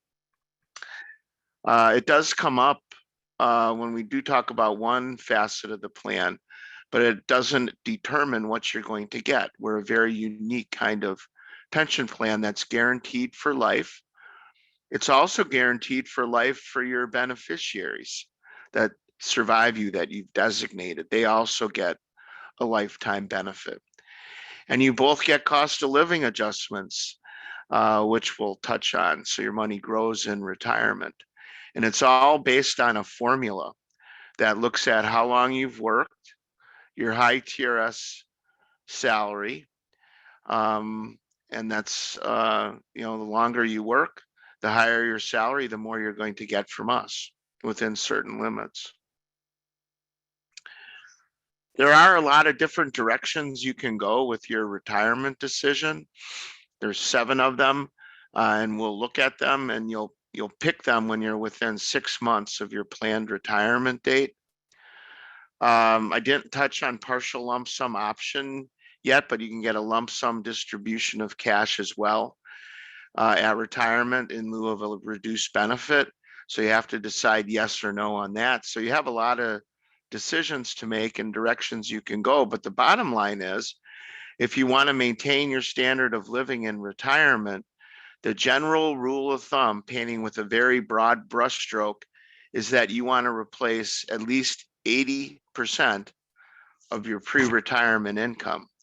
So when you take TRS, your 403B or 457 money, And Social Security, if you're going to get it, you'd want to cross that 80% replacement ratio, with the idea of being able to continue on without having to reduce your standard of living. Now they also talk about a fourth leg on the stool, and that's employment. You know, some people may need to do part-time work in order to have that comfortable retirement if they don't have the 80% or they don't have the amount they need to reach their goals. Here is the formula we use to compute your benefit. We take your years of creditable service, and that can include partial years. Most teachers do have some decimal point there because of the inclusion of your unused sick leave that goes in there. And we'll multiply that total amount by 2%. Then we'll look at your whole TRS career and we'll say, where are the highest consecutive 24 months of pay? Wherever they are, that's what we'll use. It doesn't have to be your last two. So we'll multiply that all together, and that generates your Plan A maximum benefit. That's the most you can get from TRS. All the other plans that we're going to look at today are going to be an actuarial reduction from whatever your maximum benefit amount is. But it's pretty easy to compute your maximum. You might be able to do it in your head. Once you start getting a check from us, some nice things happen in addition to you no longer having your regular job. Much of the deductions that you're used to seeing from your active teacher check don't come out of your TRS check. TRS doesn't come out of your TRS check, and that's 6% right there that you're getting back. There's no payroll taxes. So there's no Social Security, there's no old age survivor disability insurance. And if you're in Social Security, that total deduction is 7.5%. So you're looking at 13.5% that's not coming out. Plus, there's no 403B or 457 deduction, like hopefully you're seeing now while you're actively working. Once you're age 62, living in Georgia, retired, the first $35,000 of your TRS income is exempt from state tax. So that saves you 5% or so on that 35,000. Once you're age 65, living in Georgia, retired, the first $65,000 of your TRS retirement income is exempt from state tax. So by the time you reach 65, the vast majority of our retirees are not paying any state tax on their TRS. And all these things together, you know, help your retirement take-home pay look much closer to your actively working take-home pay. Now, there is one deduction that still comes out, and I think you would want it to come out, and that's for your state health benefit plan coverage. That's a continuous coverage. As long as you had it prior to retirement, you can carry it continuously into retirement. And it's the same rate until you turn 65 and are retired, at which point it goes down. But you heard earlier that you have to start paying, what is it, 165 or so for your Medicare. So your total cost is going to go up, even though your SHBP premium has come down. But your coverage level does go up to 100% of the allowed amount on covered expenses. So, you know, I talk to a lot of retirees and they like that arrangement. The only participation the health plan pays or TRS pays with the health plan is that we send them a deduction for state health benefit plan. If you have any questions about eligibility, you have appeals, you know, that you would call the retiree 800 number for the state health benefit plan. That's the extent of the involvement TRS has with your SHBP coverage. All right. You do also get what they call an retiree option change period that runs concurrently with open enrollment for active teachers. But it's not a true open enrollment. You can change your options. You know, you could go from, say, United Healthcare to Anthem, Gold, Silver, Bronze, and then ultimately, you know, you'll go on to the Medicare Advantage plans. But you can't do normal open enrollment transactions like get on the plan from scratch. In fact, once you've retired and you're not in it, you can't pick it up at that point. If you pull out, you can't get back in. So keep all those things in mind related to your health coverage. When can you retire and collect a pension from TRS? Well, once your 30 years of service is established, you could retire at any age. I talk to people who are 48 years old and they have a 30-year benefit because they started real young and they had a lot of unused sick leave. After 28, 29 years, they could retire and start collecting. Maybe you started off a little late in your TRS career. Once you're age 60 with 10 or more years, you could retire as well. Of course, based on the formula, you know, your 10-year benefit won't be as much as a 30-year benefit. If you become disabled and can't perform your job, as determined by the TRS Medical Board, you could start a TRS pension regardless of your age and no penalty. Of course, the benefit would be based on how long you did work. Now, if you want to get out early, you can. And this would be for people who have at least 25 years of service, but obviously less than 30.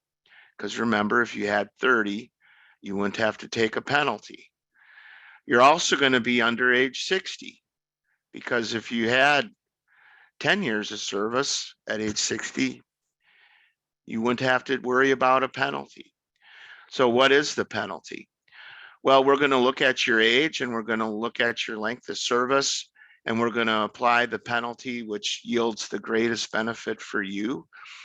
And the way it works essentially is that for every year you have under 30 years, it'd be 7% less of the normal benefit. Or if you're under age, let's say you're under age 60, obviously, for every year you're under age 60, it would be a 7% penalty. So we take one or the other, whichever yields the greatest benefit. It could be up to a 35% reduction if you're 5 years out. So it's a very steep penalty, and you wouldn't get a cost of living adjustment until you would have had 30 years of service had you kept working, or you would have turned age 60. Or when you do turn age 60, then you'd start getting COLAs again. So here are the plans you have to choose one from. We'll look at each one in more detail, but I think the first step in figuring out which is best for you is splitting the plans into two groups. One group where you maximize what you're going to get, but there are no monthly benefits going to any survivors. That would be Plan A maximum and Plan B option 1. And then if you feel that it meets your needs the best to leave a monthly benefit to one or more survivors, you can do that under options 2 through 4. So for example, if you knew that you weren't going to be leaving any money to a survivor, you could take the maximum on Plan A and it'd be a fairly easy decision. In fact, close to 70%, 7 out of 10 teachers take the maximum plan at retirement. It doesn't make it right or wrong for you. It's just most of what our members choose.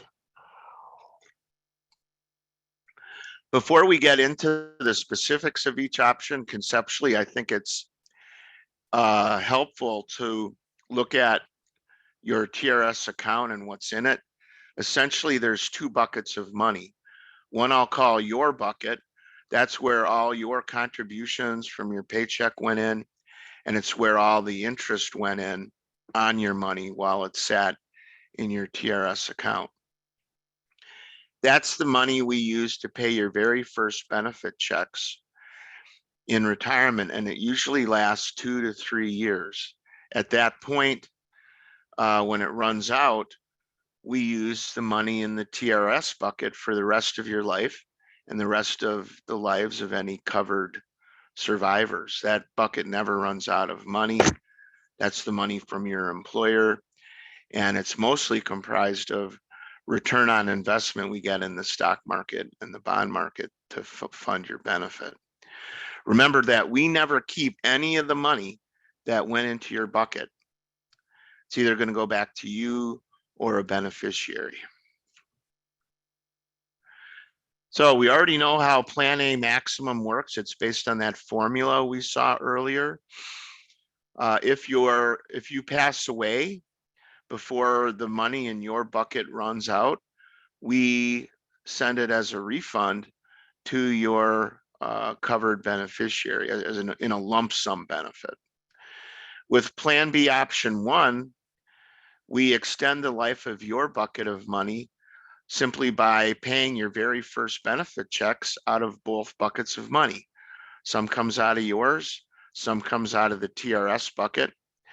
So rather than lasting 2 years, your money lasts 10 to 14. So the advantage to you is that if you pass away before the 10 to 14 years are up, there's still money left in your bucket to leave in a lump sum to your designated beneficiary. To have Plan B option 1, your monthly benefit is a very slight reduction from whatever your maximum plan of benefits is.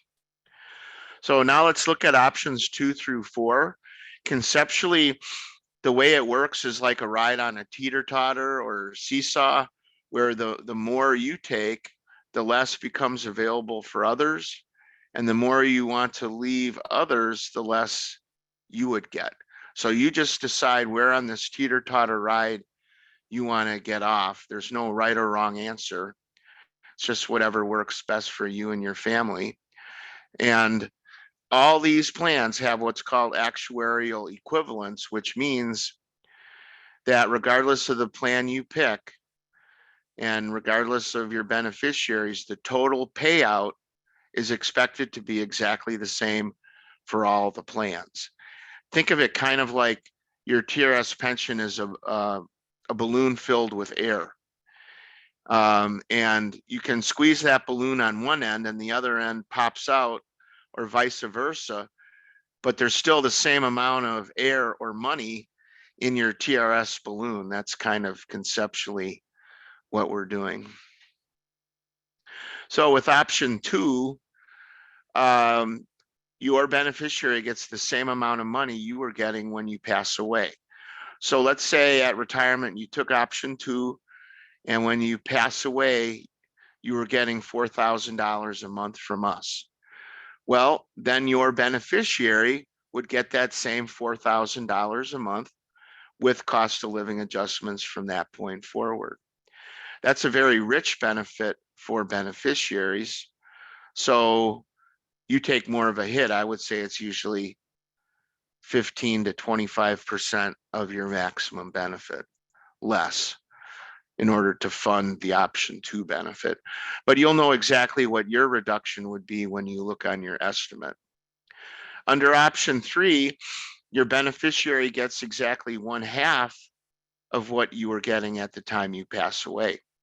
So in our example, if you took option 3 at retirement and you pass away, you're making $4,000 a month from us. Your beneficiary would get half that, or $2,000 a month, which may be enough for your beneficiary, in which case, while you're both living, you would save or get more money from us. I would say the reduction from your maximum is maybe 5 to 15% less in normal situations. Now, option 2 and option 3 have sister options. They're called 2 pop-up and 3 pop-up. If you want a pop-up, you can only have one primary beneficiary. And if that sole beneficiary dies first, then your benefit pops up to the maximum plan of benefits. I would say the normal pop-up is in the neighborhood of $300-400 more a month. You might ask yourself, why would I need a pop-up? Usually if someone passes away, I need less money because they no longer have expenses. Well, if there's a situation where you're getting any kind of income from a spouse in retirement and that spouse passes, you may get some or all of that back through a pop-up. And it also works the same for option 3 pop-up. All right. Adding a pop-up to 2 or 3 is relatively inexpensive. It might be $80 less, $100 less a month in order to have a pop-up. And then lastly, we have option 4, where within certain limits, you can customize your benefit. You can fine tune that teeter-totter ride. You could designate a specific dollar amount, like $1,000 a month. You could designate a specific percentage. Maybe you want to leave a spouse 33% or 75%. You know, you just think this is a better match than the other options for the needs of you and your family. Okay. So now we're going to have a little quiz, but since we're virtual, I'll answer the questions, but I am going to put them out to you and give you a second to think about it.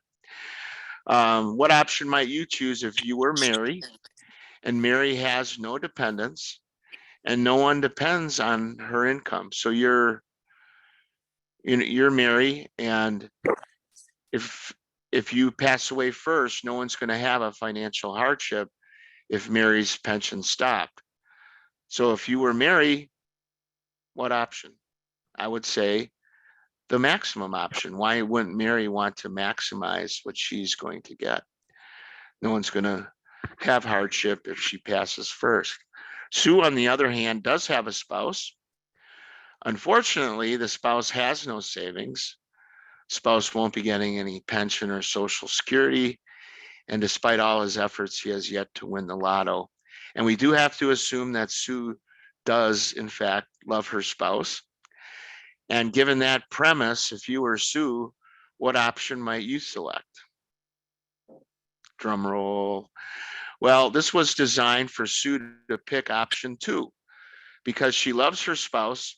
But if she dies first, the spouse is going to have absolutely no money to live on.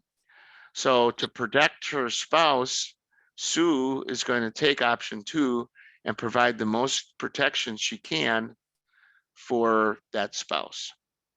And then lastly, we have Tom, who's married. However, in this scenario, the spouse will be getting a pension and Social Security, but when they run the numbers, Tom's spouse is still $500 a month short of meeting her income replacement needs if Tom were to pass first. So if you were Tom, what option might you reasonably select? You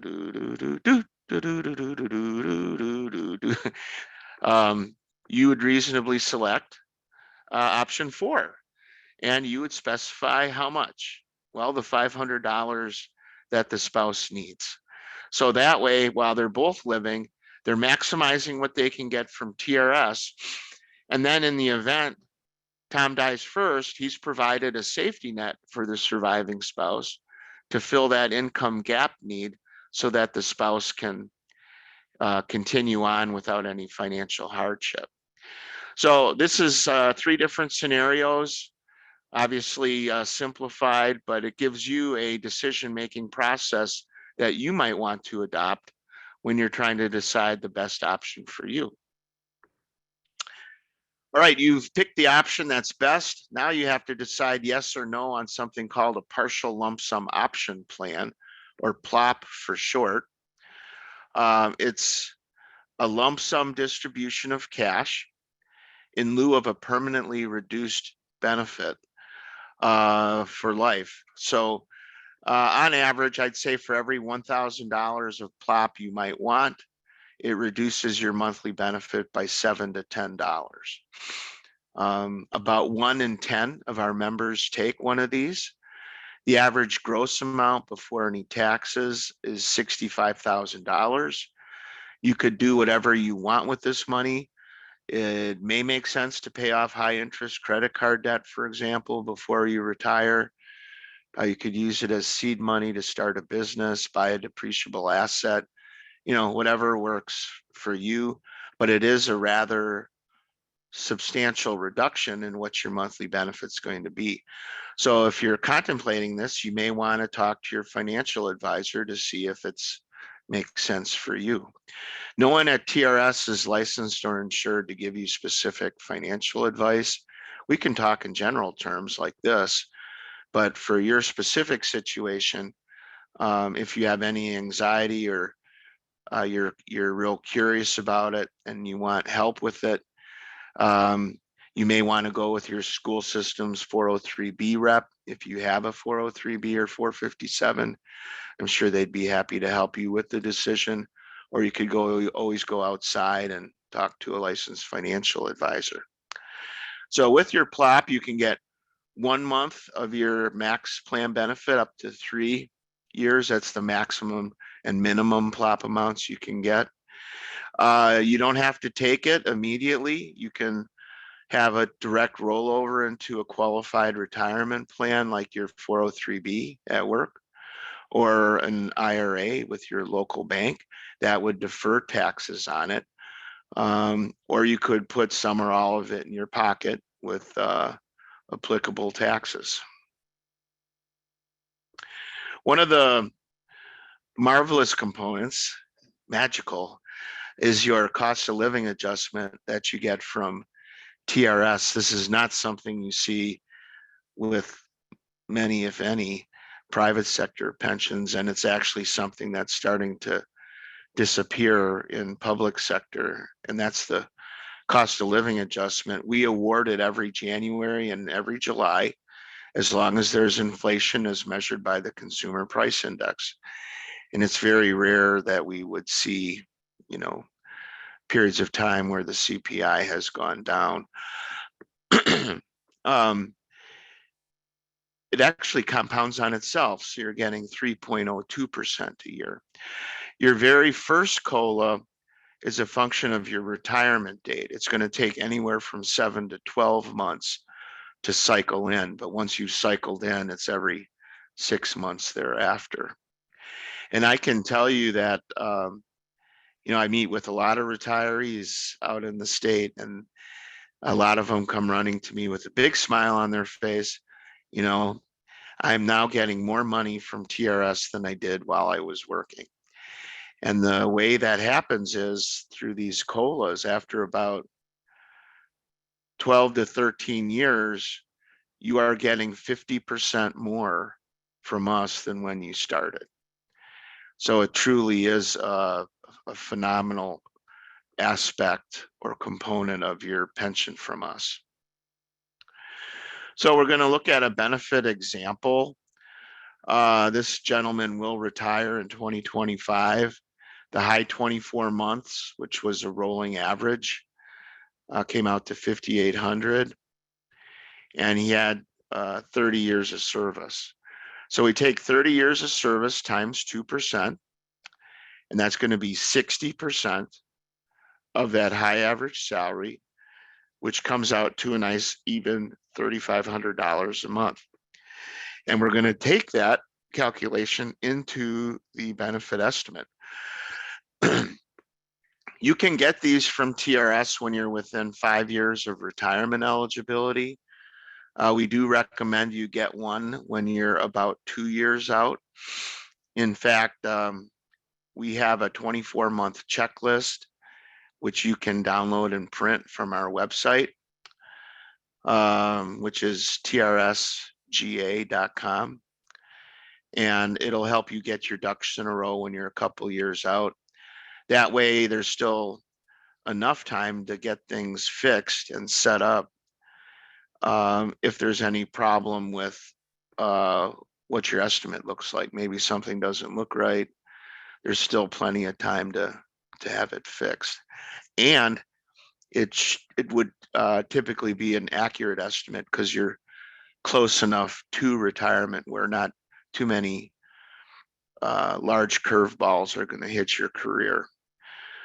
You can get estimates on your own through the Generate Benefit Estimate tool. You register your account. You know, you're going to need your TRS ID number. If you don't have it, you can call and ask for it at our 800 number, which is 800-352-0650. And they'll mail it to you. They can't give it to you over the phone. But then you create your own user ID and password, and then you go to the Generate Benefit Estimate tab, and you can print them out on your own anytime you want. You can change the variables, and it might help you decide the best time to retire, for example. But I do still recommend that we generate an official one when you're 2 years out, because we're going to really look intensely at many things in your file, which you wouldn't necessarily do if you were on your own. All right, this is the top half of an estimate. It shows you where the salary was pulled from. You can assume annual increases if you want to. If you want a more conservative estimate, we can leave that at 0 for you. It'll show you your minimum and maximum plop amounts, tell you what you currently have with service, how many more you're anticipated to get to your retirement date. Anticipated other service would be service purchases you have not yet made, and we'll talk about that later. With anticipated sick leave service, we don't know what your sick leave is. A lot of teachers think TRS has a running total, and we don't. We don't know what your sick leave is until all your reporting employers have sent us that information. And with your very last employer, we can capture that electronically. When you're doing your application, there's a box you can click that says, yeah, I want to pursue my sick leave with my last employer. And then we'll email them and they'll email it back. Unfortunately, for the employers prior to your last one, we have to capture that data more of an old-fashioned way through forms, but they could be an electronic form on a fillable PDF, which you could email the payroll person at that Board of Ed. And then you'll fill out a part of it, they'll fill out a part of it, and then email it back to TRS. If you want to use snail mail, you can have a paper form too. But one way or another, that's how we capture unused sick leave data from employers other than your last one. Here's the bottom half of an estimate.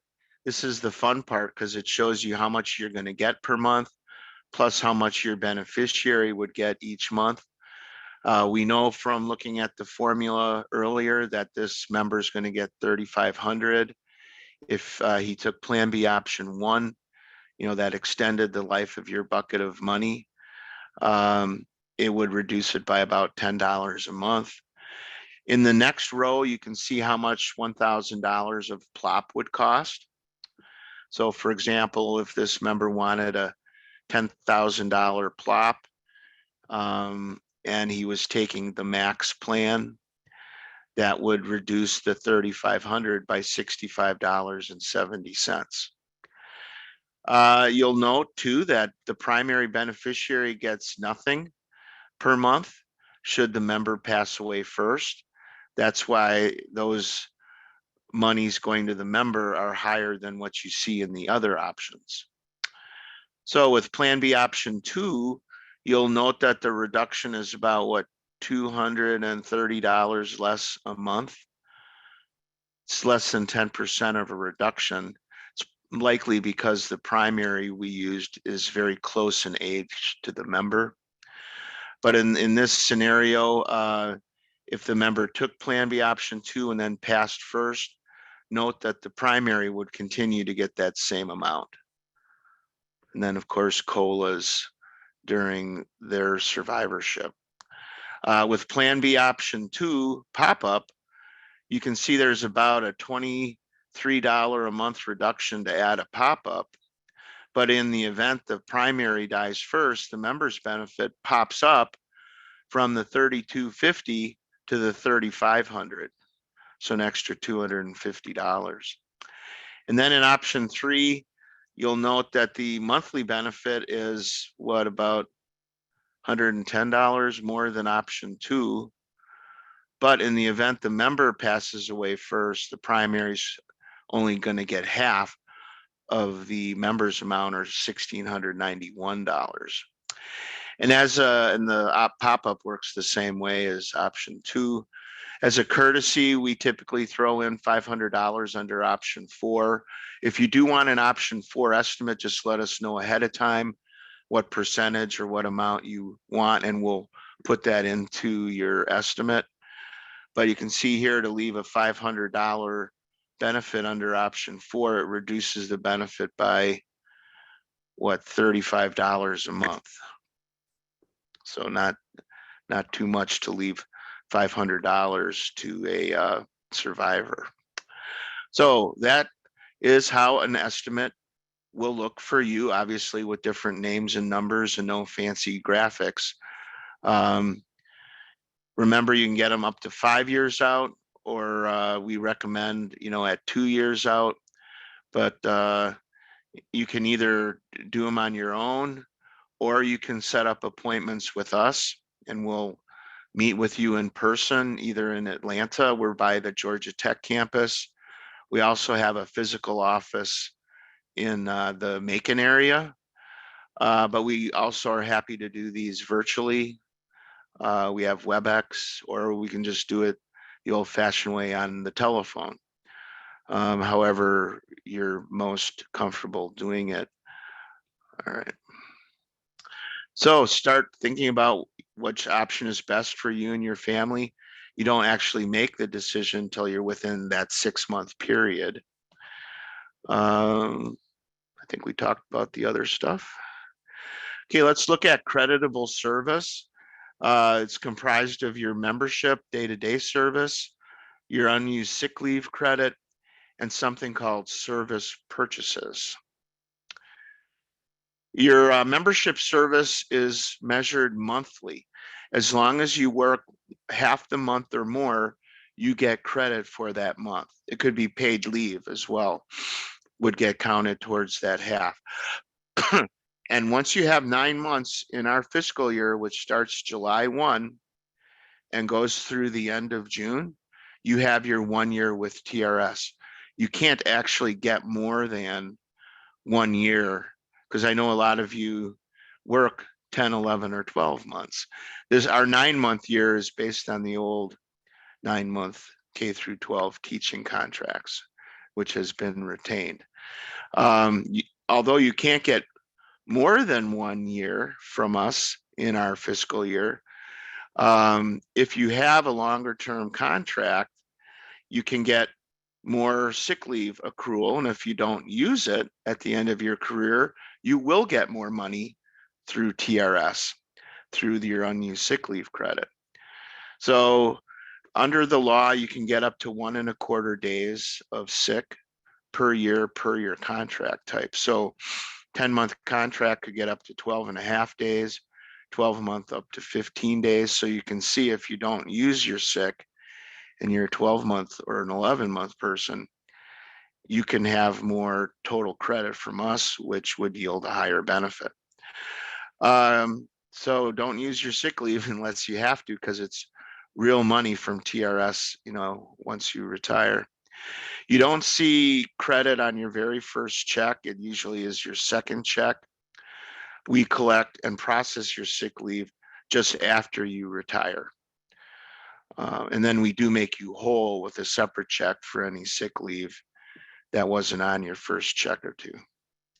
If sick leave records are missing, it's not a big deal. We simply look at the records that do exist and give you a average based on those records. So those recorded day averages are applied to the periods of time where records are missing. And we add the recorded days to the estimated days, and then we get your total. And we go to a chart here. I don't feel that you need to write all that down. It is in the members guide. If you go to the publications tab on our website, you can download or review the members guide online. And on page 26, there's this same extended chart. But what you're seeing here is the credit you get depending on the days that are unused. So you got to have 60 to get anything. But if you have 60 to 69, you get 3 months extra credit. And remember, we have a 9-month year. So it works out nicely for you in that if you had the 60 days, it'd be 3/9 of a year, or 0.333 years would be added to your total. And that would go into the formula. If you had 170 to 189 days, that would be 9 months or 1 year. So if that were you, you could work 29 years, have a year of sick and retire with 30, or you could work 30 and have a 31-year benefit and get 62% of your salary. I may not have mentioned it, but the formula allows you to go up to 40 years and get 80% of your benefit. You can't go over 40. If you go over 40, you're not going to get credit for those excess years, even if they're generated by sick leave. I did see one gentleman who had 4 years of unused sick. There's no cap to sick other than it is included in the 40-year total. All right, let's talk about service purchases. There are forms of service you can buy and increase your Georgia covered service and your benefit from us. As the name implies, they're not free. There is a purchase price, but many times the price versus the benefit ends up being favorable to you, and you get your money back rather quickly in maybe a few years, and then for the rest of your life, you enjoy that higher benefit. You may feel comfortable doing the calculation yourself. If you're anxious about it, you could certainly go to your 403B rep or a financial planner who'd be happy to help you do the calculation. Probably the most 2 common ones are TRS withdrawn and out of state. TRS withdrawn is where you worked for a while in Georgia and you quit.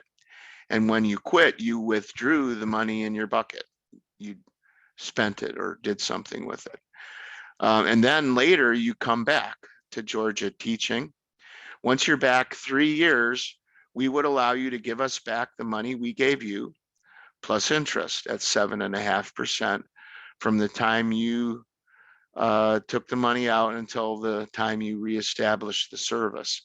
And by the way, if you reestablish that service, you also get any unused sick leave time that was associated with that service you cashed out on. That has a very quick payback period. If you have any of that time, seriously consider making a service purchase. The longer you wait to buy any of these, the more it's going to cost. So better sooner than later. Another common one is out-of-state service. Maybe you have a year in Florida or a year wherever. You're not going to be, or 2 years, 3 years, you're not going to be getting a pension from that other out-of-state system. But the law allows you in Georgia to convert that to Georgia time. So those years can work for you, just like you were in the Georgia classroom. So seriously consider at least looking at that if you came to Georgia and had other time. If you are vested in that other state, you're going to be getting a pension from them, then it's a tougher calculation because you can always get 2 checks, one from them and one from us, but you can't double dip. You can't get money from that other state and from Georgia on those same set of years. Other common service purchases are ERS time, you may have been a state employee with Georgia. You can move ERS time over to TRS. Maybe you work for DFACS, for example. If you taught at a private school, you can, here in Georgia, that was accredited. You can buy up to 10 years of that, but it's very, very expensive. A lot of people are interested in airtime. That's where you have 25 years or more of service in conjunction with a retirement. You can buy up to 3 years of time just because you want to get out sooner, and get up to 30 and get out. However, if it was that easy, we'd see a lot more of it. It's very, very expensive.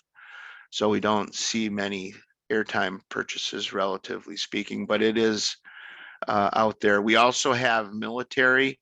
If you were active duty military, any time from, I think it was the mid 70s up till now, what we would call a period of national emergency, you can buy up to 5 years of military time, provided you're not also getting a pension from the military. Our members guide and our website has a nice description of all these service purchases. You may want to look through that just to see if you qualify for any of it. So recommendations, remember to get your sick leave forms to us from employers other than your last one. If you're not going to be going back to any of those former employers, why not go ahead and take care of that now so you're not having to deal with it right at the time of retirement. Some of you may have a cost calculation already on service purchases. If that's so, you can always call and just ask us to update it because of interest, it'll cost more. And some of these purchases take a long time to process, particularly out of state. I've seen it take over 2 years. And we can't award you credit after you retire. So some people have had to delay their retirement while they're waiting to get paperwork back. So don't delay, particularly if you're looking to buy out of state service credit. So our last topic of the day is beneficiary issues. There's 2 kinds we'll talk about. What happens if you die in active service before you get a chance to retire? What changes can you make in your plans from us after you retire? What are the qualifying events? All right, there's a primary beneficiary category and a secondary. If you want a person to get a lifetime monthly benefit, you need to list them as primary beneficiary. If you want multiple people to, they need to all be primaries. Secondary beneficiaries don't get a lifetime monthly benefit except in one rare scenario. Why do you have a secondary? Well, remember, we never keep any of the money in your bucket. So if you and your primary die before the money in your bucket is used up, who are we going to give it to? Well, we're going to give it to your secondary beneficiary in a lump sum. That's why it's important that you designate at least one person in each and that they are different people. What happens if you pass away while you're actively working? It also includes teachers who quit and they're waiting to turn 60 to turn their pension on. And in that first 4 years of time after they quit, they're still active teachers and entitled to these benefits if they're vested. If you're not vested and you die in active service, all we can do is refund the money in your contribution and interest account bucket. If you're vested, there's protection for your beneficiaries in that if you die in active service, your primary has a choice of either option 2, which is the very rich one for the beneficiaries, or they could take a lump sum distribution of the money in your bucket. All things being equal, they'll get far more money from a lifetime pension in a normal life expectancy. Now, if there's no surviving primary beneficiary in a death in the active service, then the secondary can have the same choice of either the pension or the money in your bucket. When might that happen? Well, let's say you're in a car wreck with your spouse, who's your beneficiary, and you both pass away in that car wreck.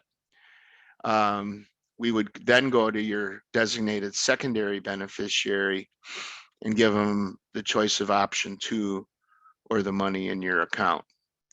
So again, another important reason to have, a secondary beneficiary designated. All right.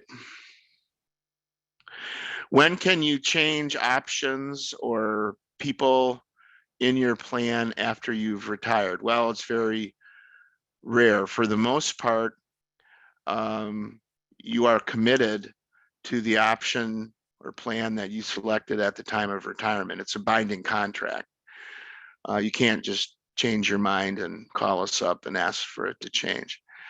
If you have options 2 through 4 and you only have one beneficiary and that beneficiary dies,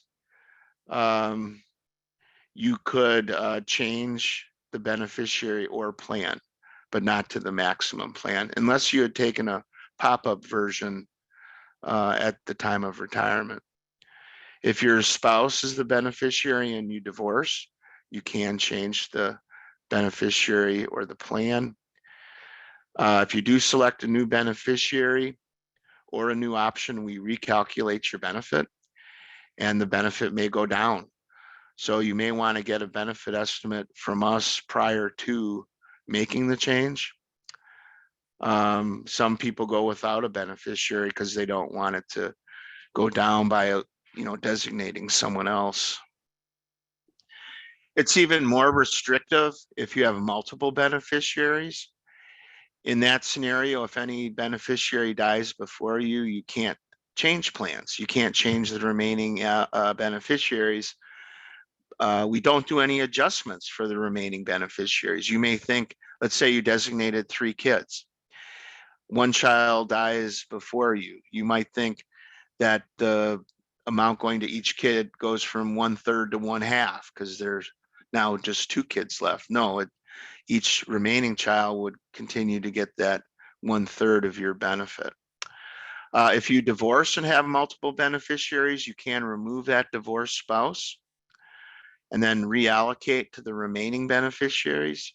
But again, we would recalculate your benefit and it might go down.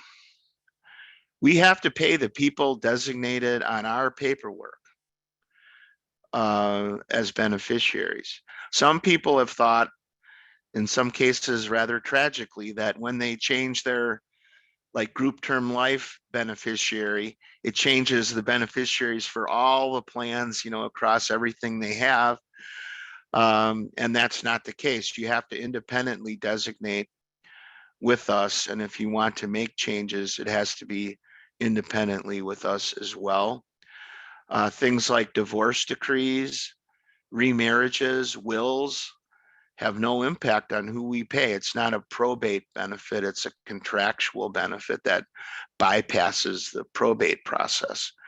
So if you have got a divorce and you've remarried and you want to designate that new spouse, make sure you do so, because if you forget and pass away, we have to pay your divorced spouse the benefit.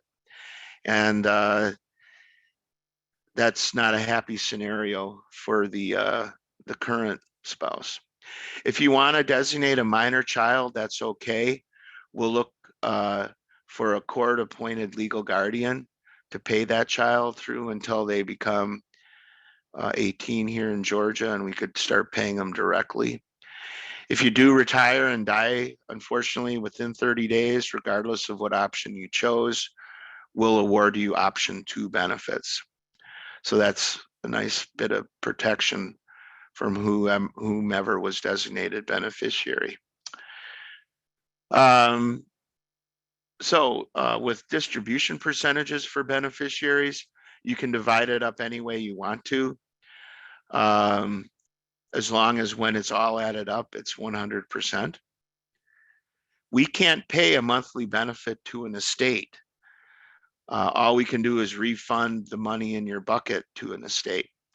And we've had some sad scenarios where, you know, kids have lost out on lifetime monthly benefits because the teacher designated the estate of the kids.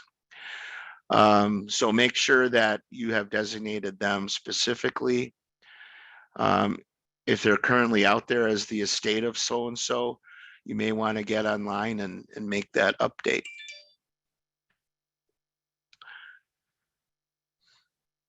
Your very first check will come via direct deposit around the middle of the month that you retire. Subsequent checks will come the first business day of each month for that month. Okay, and I think we are on all these social media places. If you want to run your camera across any of those QR codes, that'll take you to those places. Feel free to like and subscribe. We have a lot of informative podcasts on Spotify. A lot of video is on YouTube. We also have a lot of video that's on our website. So the next step is to get excited because you're almost there. And if we have any time, I'd be happy to answer questions. Well, a lot of people have put questions in the chat and I've responded individually to some of those. Okay. And we are running a little bit behind. We have one more presentation. So Mike, you've given again a wealth of information and I just encourage people to set up a TRS account if you haven't already and be a squeaky wheel about your retirement with TRS. Contact them. There's not only is there a place to go in Atlanta if you actually want to talk face to face, but there's now the new service center in Macon that you can go to. And with technology, there are doing this on Zoom with your TRS representative there and who works for TRS. So please do get your questions answered. So thank you, Mike, so much. And we will do this again. April 29th is our next pre-retirement seminar. So thank you for today. Bye-bye. Bye. Our last presentation today is with our NEA member benefits representative, Erin Warner. And one of the reasons to continue and be a member of GAE Retired, and I'll send you information about how to do that, is to is so that you can keep your NEA member benefits. And if you are not using them as an active member now, by all means, you are missing out on saving money in terms of paying your GAE active dues and even beyond that. So Erin, thank you for being here with us today and you are on. All right, well, thank you for having me. So I don't know what happened here. Let's see. Yeah, sharing. Okay, no, we're good. All right, so I'm going to put a link to this presentation in the chat here so you can follow along. I want to make sure I'm sharing the right screen. This is, do you see a big QR code in front of you, Karen? Nope, I see it says Zoom and I think you let me retry this again here. yeah. We're still on Zoom. Is it the other tab you have open, Mike? Where it says instructions for pre-retirement? I don't know. I've never had this happen to where I can't share. Well, if it makes, there's a link in the chat that you put. Yeah, and that's the one I want to That's the one I want to use. Let me try this. Let's see if this works. If I move this into this other screen. How's that? That look, do you see big QR code now? Big QR code. Okay, now we're moving. So for some reason, it's only sharing one screen. I have two here, but all right. So I'm going to ask that you have your phones handy to be able to follow along, and you can, if you're so inclined, you can use the link in chat, and it's going to take you to the same page that you see here. And the first thing that we need to do is get you signed in to the NEA member benefits site. And there's a specific link to use. So, excuse me, we're not going to go to just neamb.com. We're going to go to neamb.com/start. However, when you get to this screen, you will see some links here, one of which does say sign in. And I'm going to go ahead and click that, so you'll see what that looks like when that pops up. And it gives you this register now option. In the top right hand corner, you can sign in, and you'll see 6 tiles here that look just like this. And so I'm going to give everybody just a minute or so to get to this page here so they can get signed into the website.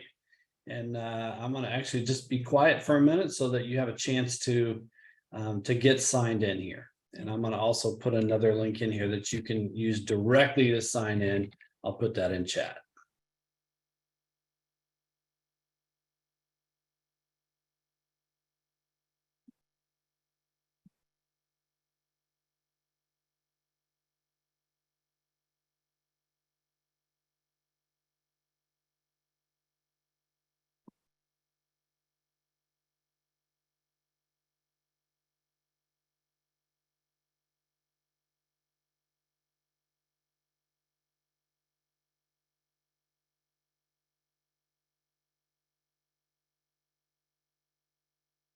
All right, give you just a few more seconds here to get signed in.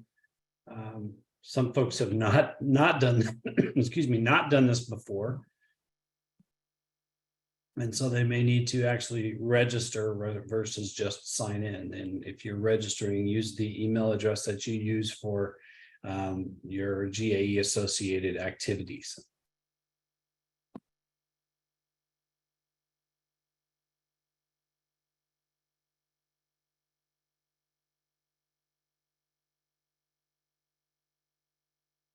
All right, so I'm going to continue on knowing that some people are still kind of getting signed in. So I'm going to click this where it says sign in. It's going to bring me to this page, and I'm going to click sign in, and I have a pre-filled thing here. This is what we call a dummy login. So this is a login that we have for member benefits folks to use. And once you get to this page here and you start to scroll down, you're going to see this area here that says NEA members sign up for a chance to win a $50 gift card. So there's a couple ways to get to that. Again, if you come back to this start screen here that the first link I put in the chat, you can click on register to win $50, and it's going to take you right to that. Once you have signed in, all you have to do is click enter the giveaway, and it will enter you into the giveaway. I'm not going to click it because I don't want this dummy login to actually register for the login.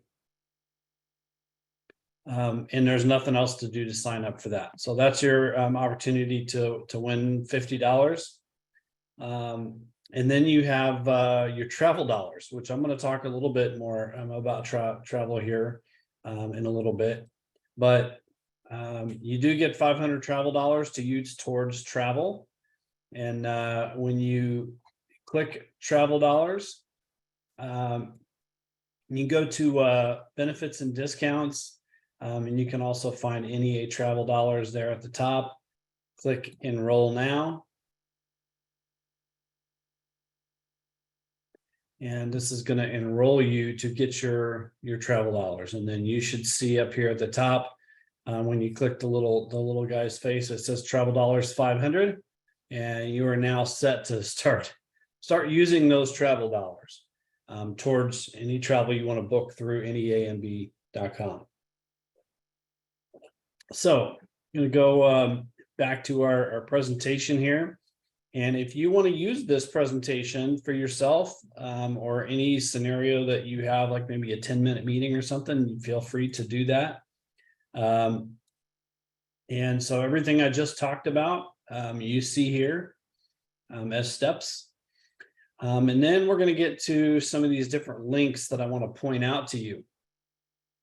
So one of the things that NEA Member Benefits has is shopping. And this is one of our more popular things is through the NEA Discount Marketplace. And the way this works is as you come here, you can pretty much find any store that you can think of. I mean, most of them, so I'll just put in Best Buy. And there's always some kind of a deal at all these. So if you know you're going to go shop at Best Buy, or you're going to go online, or you want to just shop through this, you're going to come here and you're going to click this Best Buy ad. And what it's going to do is when you go to Best Buy and shop, you will get 1% cash back on whatever it is you purchased there, just simply because you've gone to the site first.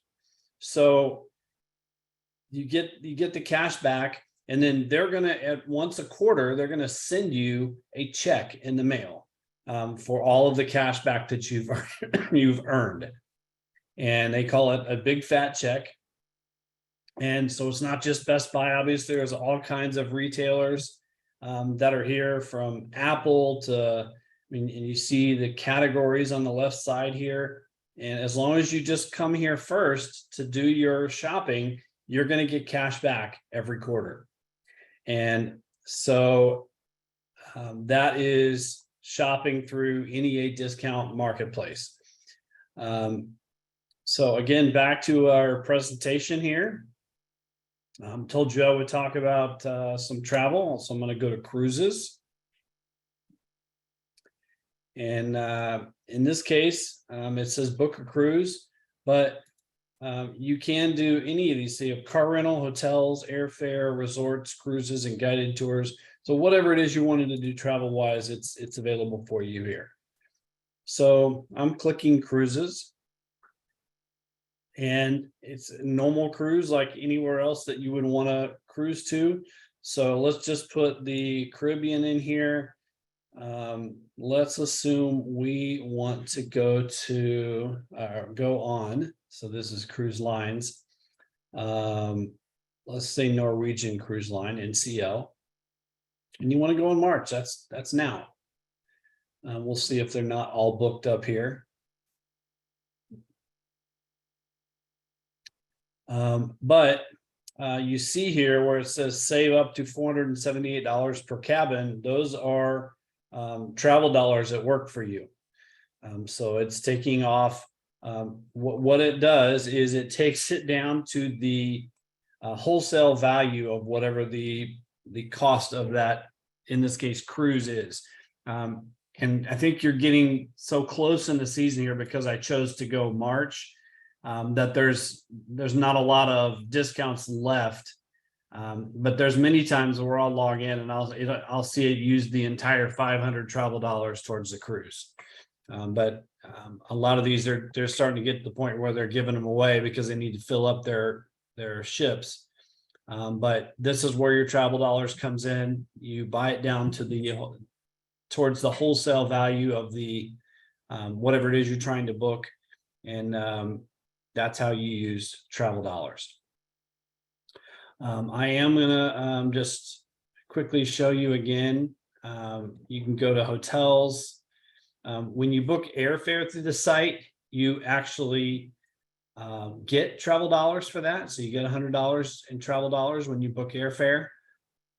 But I mean, this is what's called an aggregator site where you book just like you would on an Expedia or Travelocity, something like that, except that you're able to use travel dollars. All right. So coming back, we do have pet insurance.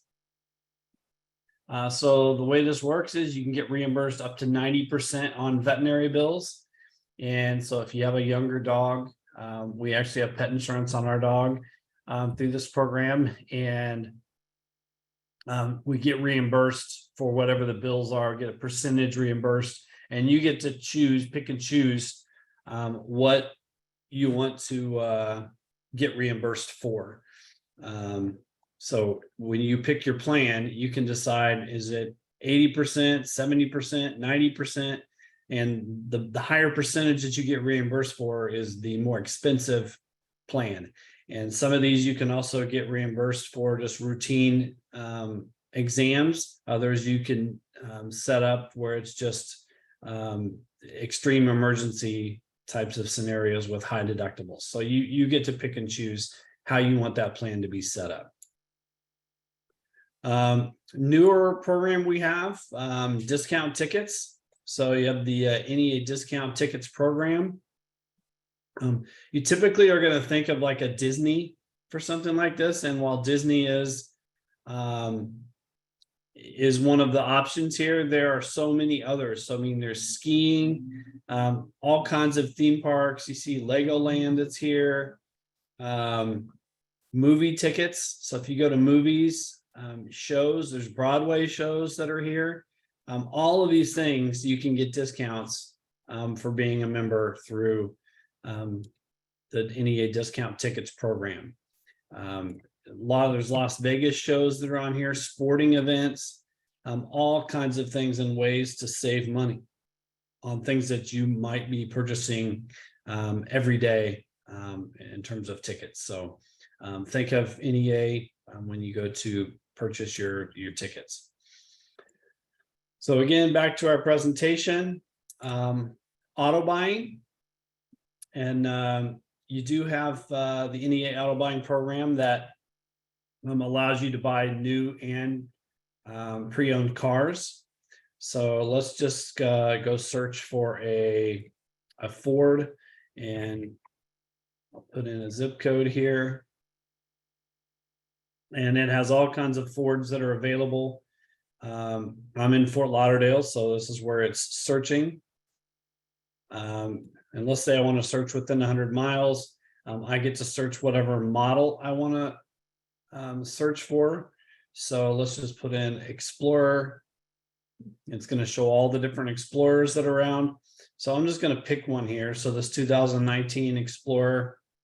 And it is telling me that for all the cars that are out there, this is a little bit of a high price. Go back for just a second here. You see some of these that are great price, excellent price. So it tells you where the price is in relation to the marketplace. But let's assume that you like this car and you want to confirm that this is the one you want to get. I'm not going to click this here because it's actually going to send things to the dealer showing that you're interested. But confirm availability, and this is the price. There's no negotiation, there's no haggle for it. It's a no haggle price for your vehicle. I know people that have saved $7,000, $8,000 by purchasing vehicles through this program. So it is a very, very good program, and a lot of members really do rave about the auto buying program. So again, back to our presentation. You do get magazines, and you get to choose through whatever magazines it is that you like. You get discounts off of the price of them. Again, I'm not going to go through all these because I think we all know what magazines are. And but you choose what it is you like, and you get a discount for that. And then I've already kind of gone through the other pieces of travel here. This is hotel. And I do want to remind you that when you book airfare, you get $100 for booking your airfare through the platform. So I do have a quick little trivia that was going to go through today. And let me get a link for you to be able to provide your answers to this trivia. So, all right. So this, the link I put in is a way for you to be able to follow along with trivia and provide your answers. And then at the end, we'll come up with a winner, and then I'll send the winner a gift card for being a winner. So all these topics are going to be related to topics that relate back to member benefits in one way, shape, or form. So question number one we have is travel. In which European country can you find the famous Neuschwanstein castle? The answers are going to be either A, France, B, Germany, C, Switzerland, or D, Austria. I'm going to go through these pretty quick because I don't want folks to be searching around on the internet. Either are going to know these or you're not. But when this comes to your form here, put your email address in, your full name, and your phone number. And so you see here, question number one, travel. Go ahead and select A, B, C, or D as it relates to this presentation. And then I'm going to move on to question number two, and I'm going to go through these fairly quickly. And all you have to do is mark your answer on the form that I gave you. So question number two, shopping. Which U.S. department store chain filed for bankruptcy in 2020? A, JCPenney, B, Nordstrom, C, Saks Fifth Avenue, or D, Bloomingdale's? And moving on to question three, as I said, I'm going to go through these fairly quick. Credit cards. What is the most common type of credit card issuer? A, banks, B, retail stores, C, finance companies, or D, government agencies. Again, you don't want to be putting your answers in chat. You want to use the link that I provided to put your answers in. So don't use chat. All right, so number three, credit cards. Number four, student loan forgiveness. Which U.S. federal student loan forgiveness program is based on the borrower's income and job profession? A, direct consolidation loan, B, public service loan forgiveness, C, income driven repayment, and D, teacher loan forgiveness. And moving on to question five. What type of life insurance policy builds cash value over time and typically requires a medical exam? A, life insurance, B, whole life insurance, C, universal life insurance, and D, variable life insurance. Question six, dental and vision. Which famous actor was known for his distinct and recognizable smile, but later had to undergo multiple dental procedures to fix his teeth? A, Tom Cruise, B, George Clooney, C, Brad Pitt, or D, Tom Hanks? And question seven for retirement. Which famous celebrity investor is known for his successful investments in companies like Uber and Airbnb? A, Mark Cuban, B, Oprah Winfrey, C, Ashton Kutcher, or D, Will Smith? Question number eight, auto buying. When you visit neamb.com/connect, which company now partners with NEA member benefits for auto buying? I just showed you that program, and it is either A, Carvana, B, Auto Trader, C, CarMax, or D, True Car. Question number nine. What is the most popular breed of dog in the United States according to the American Kennel Club? A, Labrador Retriever, B, Bulldog, C, German Shepherd, or D, Poodle? And finally, number 10, travel. Which of the following cruise lines is known for its luxury and upscale amenities? A, Carnival Cruise Line, B, Royal Caribbean International, C, Seabourn Cruise Line, and D, Norwegian Cruise Line. So when you have filled all your answers in, go ahead and hit submit. And when you do, it will provide you with what your score is. And I will be able to look at the scores here, and I will text who the winner is, and I'll be able to coordinate with you that way to get you a gift card. So with that said, I've tried to kind of abbreviate this because I know you guys are running a little behind on everything today, but I'm going to ask if anybody has any questions that might be able to answer. I don't really see anything in chat.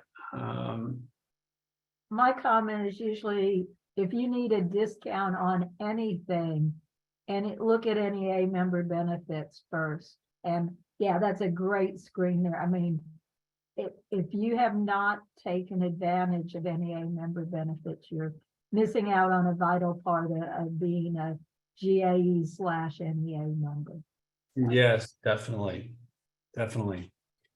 Okay, well, I appreciate you having me on today. And again, if you were the person that won this, I will be in touch with you. And we'll look forward to the next time that we see each other, Karen. Sounds great, Aaron. All right. Thank you. Appreciate you. Thank you, everybody who attended today. I will be sending out information about how to join GAE Retired Organization. Now, even if you are 10 years away from retirement, you can be a pre-retired subscriber and pay your lifetime retired dues at the 2023 rate. Because those dues are only going to go up. They're currently $450 for a lifetime membership, and you can pay that over a GAE membership year, which is September 1 through August 31st. So right now you could join the GAE Retired Organization as a pre-retired subscriber, and there are 6 months left in the membership year. So if you paid $75 per month for 6 months, you would have your GAE retired dues paid and be a pre-retired subscriber. And you can make those payments through your checking account or through a credit card, and just not through payroll deduction, because your GAE dues are coming hopefully through payroll deduction. The only benefit that GAE retired members do not receive is the liability protection, because as a retired individual, hopefully no one is suing you because of your work in the classroom or your work for a school system, because you're not working anymore. Should you go back into and work again at 49% or 100%, or as a substitute member, you would want to go back and activate the GAE coverage for one of those positions so that you do have the liability protection also. Look for an email from me. I'll ask for, some feedback from this morning. I know it was long. I know it's a lot of information, but I will be sending it out to y'all, and thank you for what you do each and every day for public education. Have a great rest of your weekend and join us on April 29th. I'll be sending that information too for our next pre-retirement seminar. Have a great day, everyone. Thank you very much.